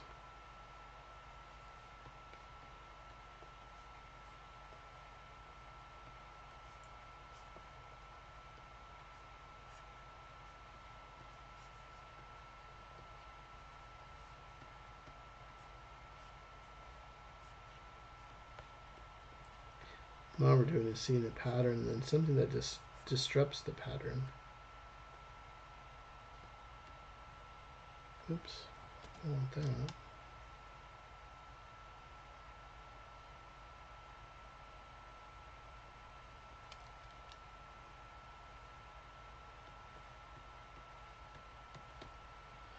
So let's just say we have a bunch of vehicles like there, and we could use our tone too.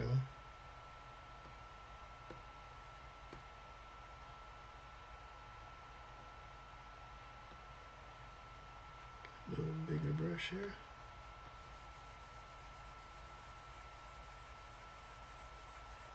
Let's say we have this pattern here, and then you have your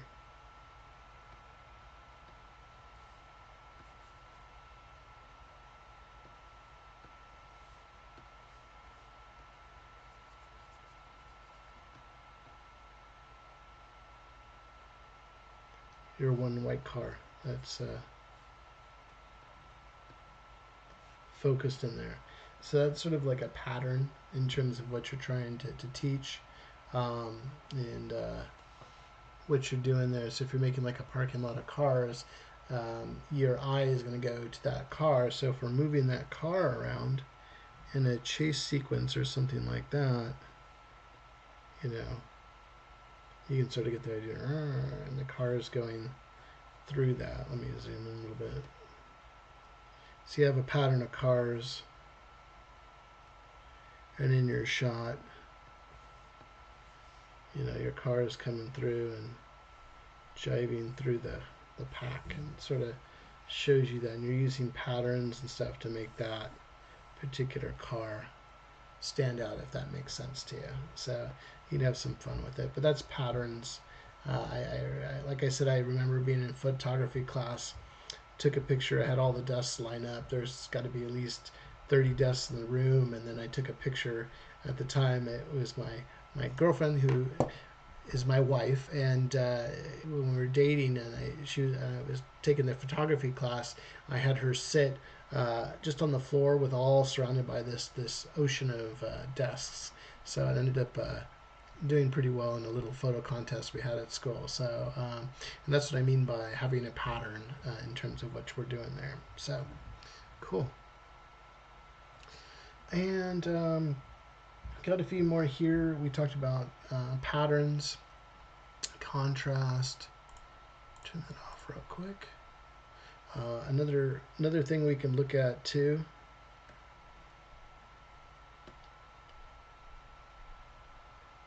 is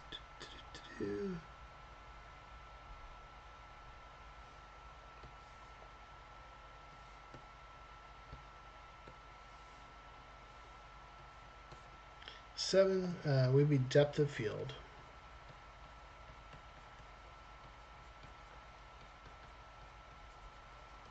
Okay, and what I mean by depth of field, and this is where I go back into photography and knowing your photography.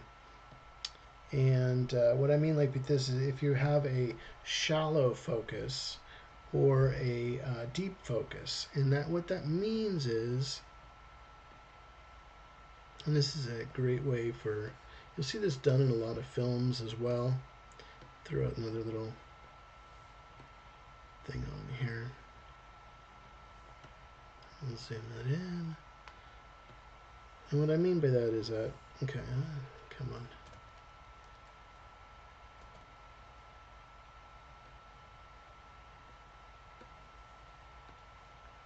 So if I have my picture box here,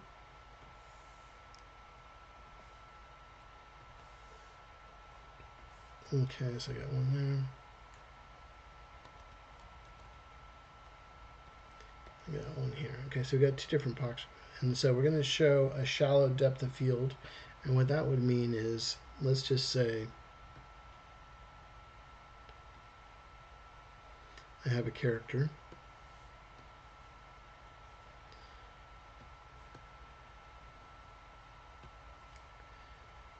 My character is right here. Let's say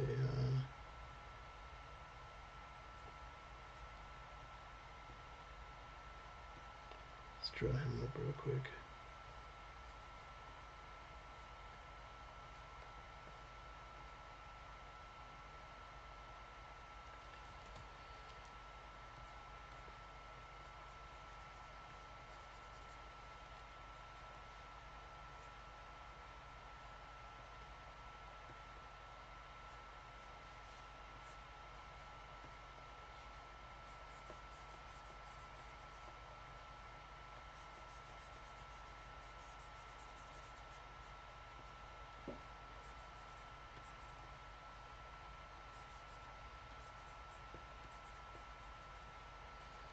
Say we have our character here, okay? And behind that character,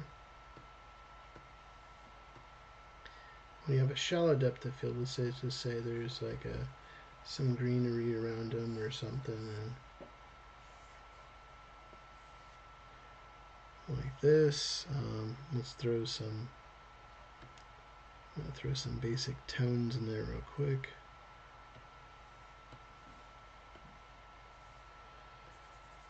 This is green, whatever.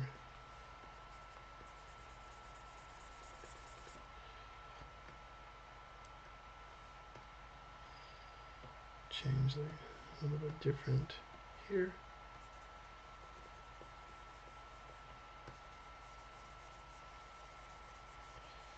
We'll say we got that right there. So what that means is that shallow depth of field is that we usually call it in photography is called bokeh or whatever. And what will happen is the character will be in focus, and everything behind that character will be out of focus. And that's how that would work. Okay. And if we were to copy this,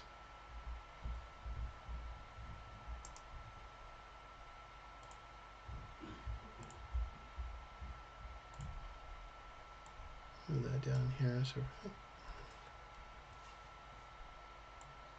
So if we were to copy this right here, this is our character. Let's copy him too.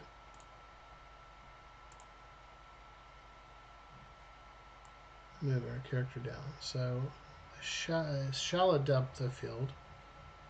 Make sure I grab the right one.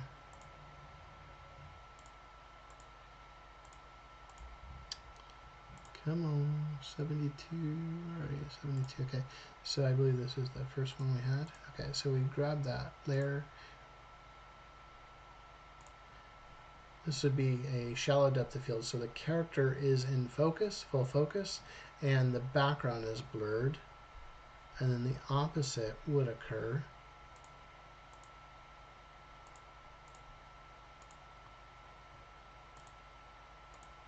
Here, like that.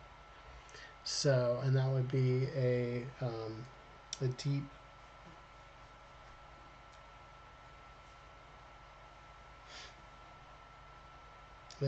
deep focus. So the focus would be on the background. So shallow depth and a deep focus, two different things. And this is sometimes where you call it a rack focus too, in terms of when you're doing your shots.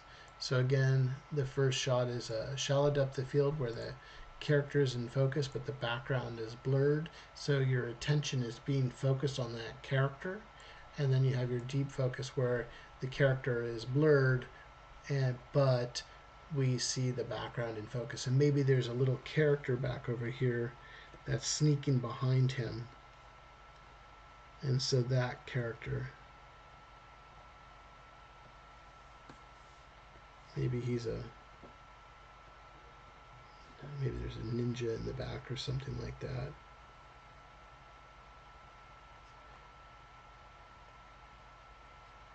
And the ninja's in the back coming out of the scene, moving across the screen or whatever, behind him, and we can see him working back there. Okay. So in the last one we're going to be talking about tonight, real quick. Turn this off.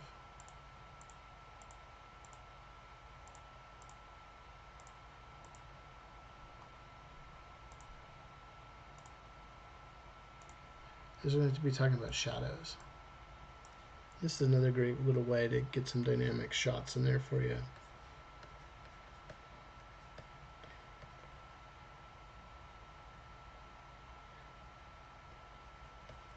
You usually see this in horror movies and things like that. So let's give an example of what a shadow is.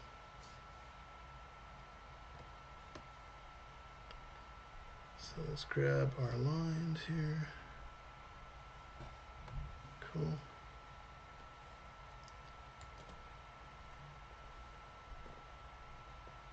This is where that high contrast, those type of things come into play. And so shadows let you see what's most important in terms of the shot as well. So let's just say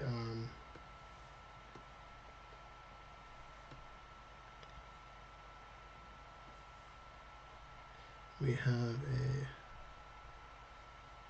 character here. Let me see, I won't do it like that.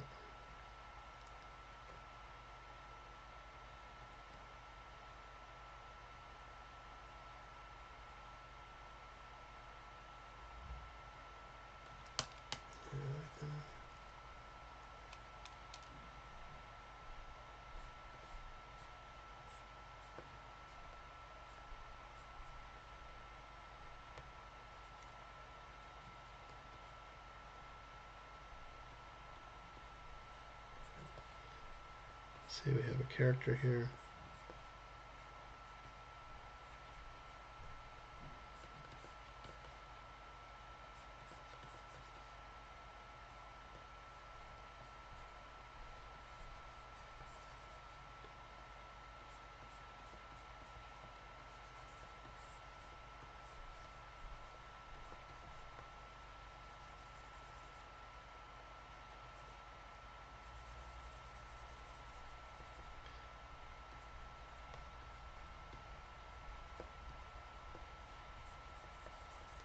Let's draw her up real quick.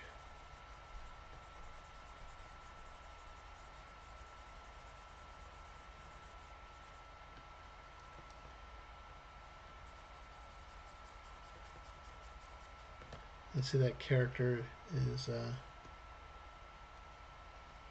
on the screen right here. Let's give her a quick little background.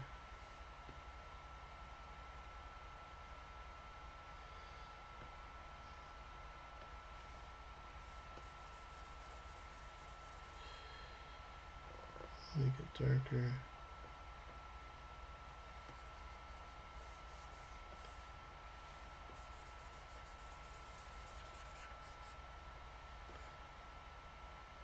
You'll see this in like film noir movies, horror movies, and stuff like that, using shadows. Okay, so she's right there. Let's get another layer on there, a little bit darker and lighter.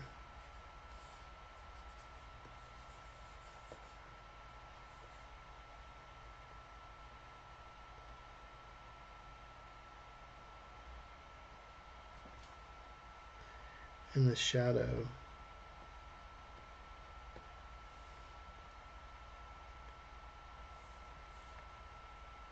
would help to, oops, that's too big.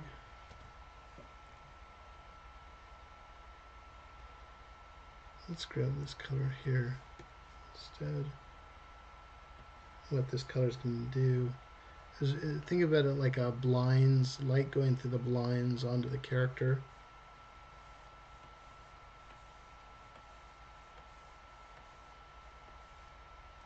In terms of what we're trying to do there. Maybe it needs to be a little bit darker.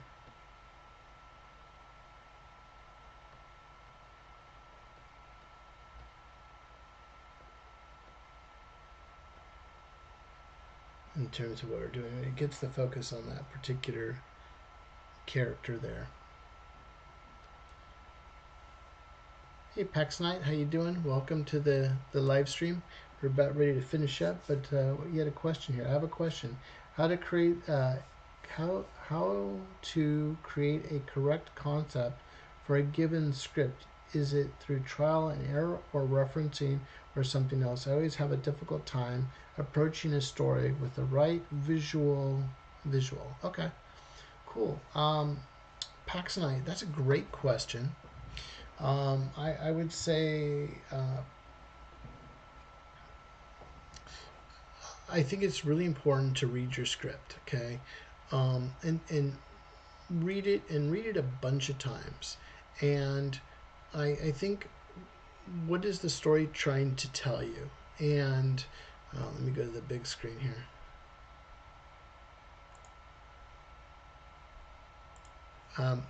Read that script as much as you can, Pax Knight. Try to find the meaning. What is the feeling? What is the gist of that particular script in terms of what you're trying to do? I think one of the key roles of being a great story artist, and if you're working for a client or you're working for a director, is for you to ask questions. Be clear and concise. You want to make sure that the director's vision is what you're drawing, and that's going to be through a little bit of trial and error. Sometimes I've been with a client or director, and I'll just be sitting there with my Sharpies and my pens, and I'll just be drawing right there. Is this what we're talking about? I think when it comes to your knowledge base of reference, whether it be film references or whatever, I think it's super important to share that knowledge. Like I always joke around about the Adam Sandler movie Jack and Jill, and at the dinner table they're all talking about, oh, you remember that movie?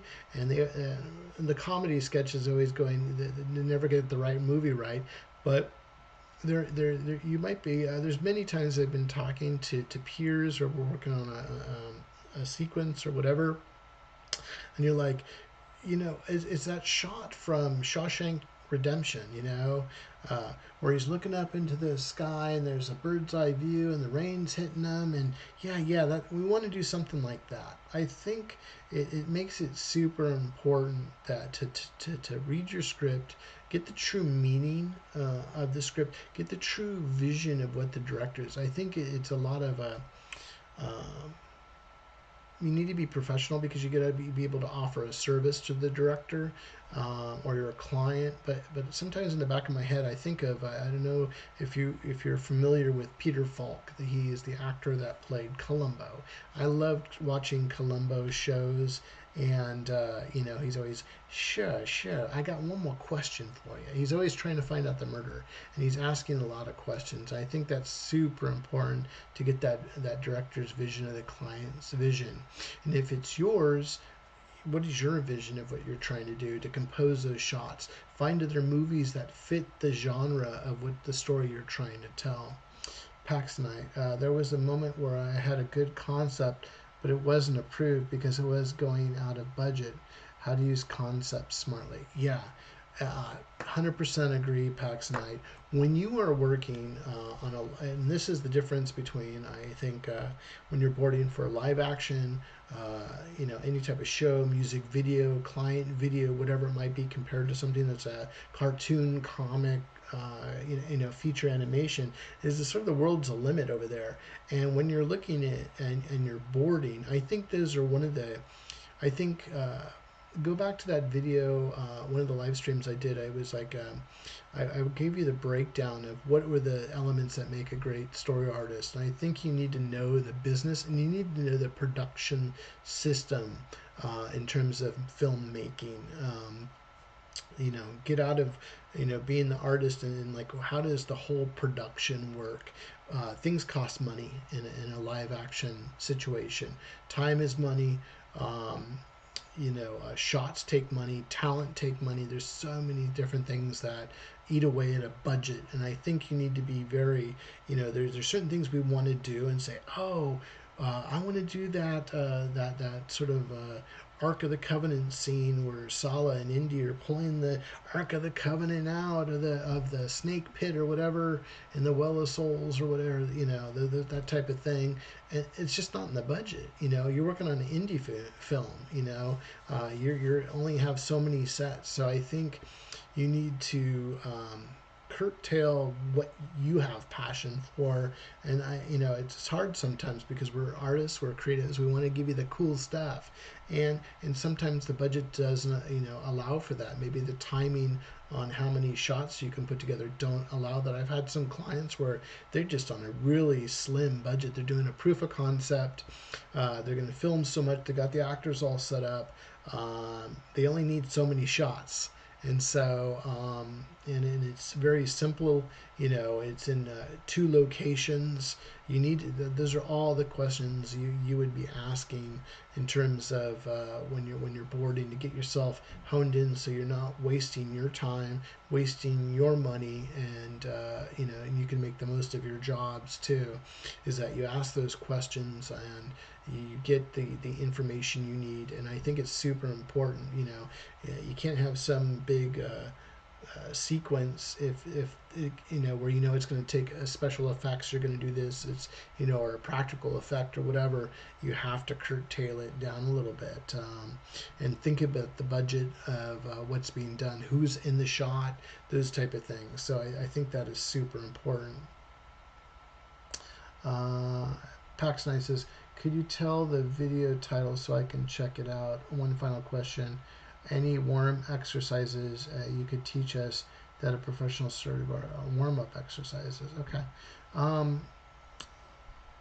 So the video title, let me go back to my website. Be happy to share that with you. I know it was the one I just did, which I want to say,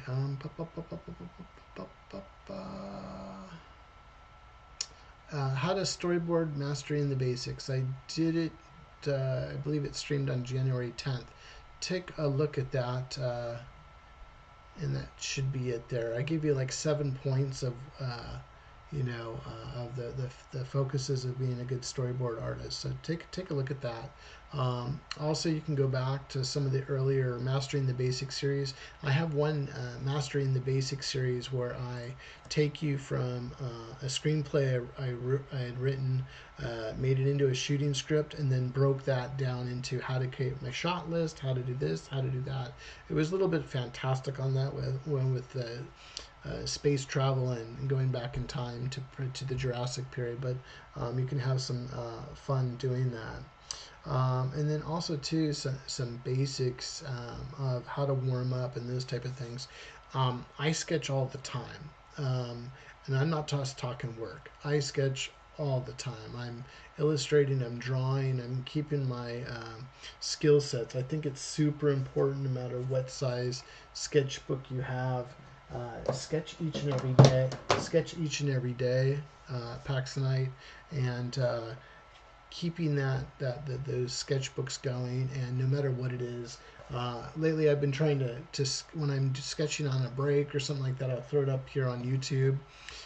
Excuse me, or my Instagram feed to give you, so like, because I'm practicing all the time as a professional artist. I'm out there practicing and honing my craft every single day, because you don't know when you're going to get the call to do this or that or whatever, and you're always I think you're always a perpetual student, and you're always learning all the time. You're learning new software, you're learning new 3D programs, you're learning new techniques, you're learning how to become faster at what you're doing, and filmmaking is always changing all the time too as well. So do those warm-ups and have fun with that. You're welcome, Pax9. Thank you so much, Paul, sir. I'll watch you while I'm on the job when I'm boarding. Cool. Thank you so much. Mastering in the basics. Thank you. Yeah, cool. You're welcome. Yeah, but put in those times and then join us on our Thursday nights sketching after hours. I just sort of have drawing sessions, and we just sit there and draw and stuff like that, and have some fun. And I hope that helps you out. So back over. Okay, Maria popped into my head, so I got to turn the big Paul off. Go back to little Polly. Oop. Cool.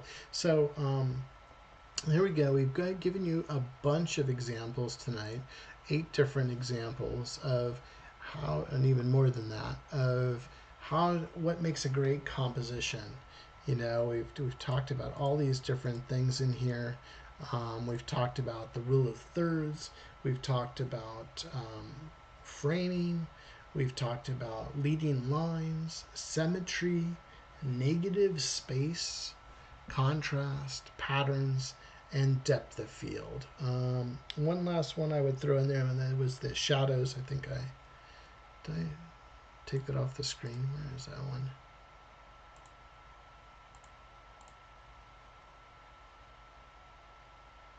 And I think it was the last one here was the shadows. Put that back up there if I forgot to put it up there. Those are some key elements for you friends out there to be working on.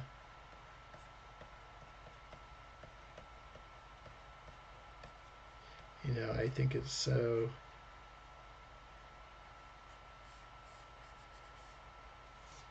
important, you know, in terms of all these different ways that you can create great compositions. And nothing more than to, you know, study that film language. Watch those movies that you enjoy. And I usually say that I call it reverse storyboarding, where you go and you're watching a film, and the film made you feel something. It evoked emotion, whether it be happiness, sadness, thrilling, you know, whatever it might be. Watch the sequences and, you know, play pause and sketch those out, whether they have great compositions or not, and learn from the material, you know, and see where you can take that knowledge of breaking, deconstructing a film, and how can you put that into your personal knowledge base and have some fun with it. Well, tonight we went over a lot of composition and ways to get some dynamic composition in terms of your storyboards. I hope it helped everybody out tonight. I appreciate everybody hanging out with me. If you enjoyed this live stream, I'd appreciate you supporting the channel by subscribing. I really would. It lets me know you're enjoying what you're watching. I want to see more, and I'll continue spending the time working on this channel and helping it to grow with your help. If you're catching me on the live stream, on the replay, thanks so much for watching and taking time out of the busy days. I'm sorry we missed each other. I sort of have this sort of set up so I have a committed time 3 days a week to hang out with you friends.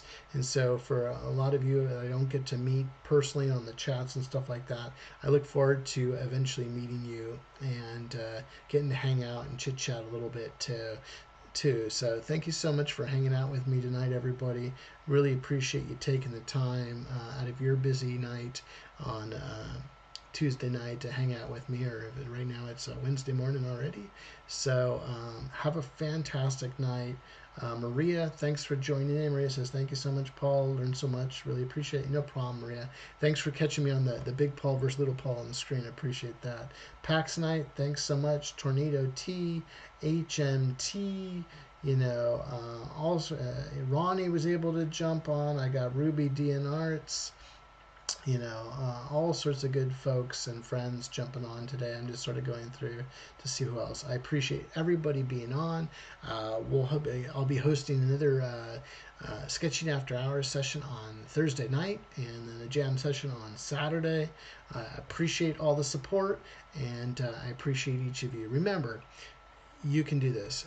We need great storytellers out there, no matter what discipline you're getting into, film, animation, your own personal projects, illustration for books or comics or whatever it might be. We need great artists out there, and we need people pushing the boundaries on visual storytelling. So I hope I brought you some great value tonight. Have a fantastic evening. I will catch you in the next live stream. Till then, have a great night.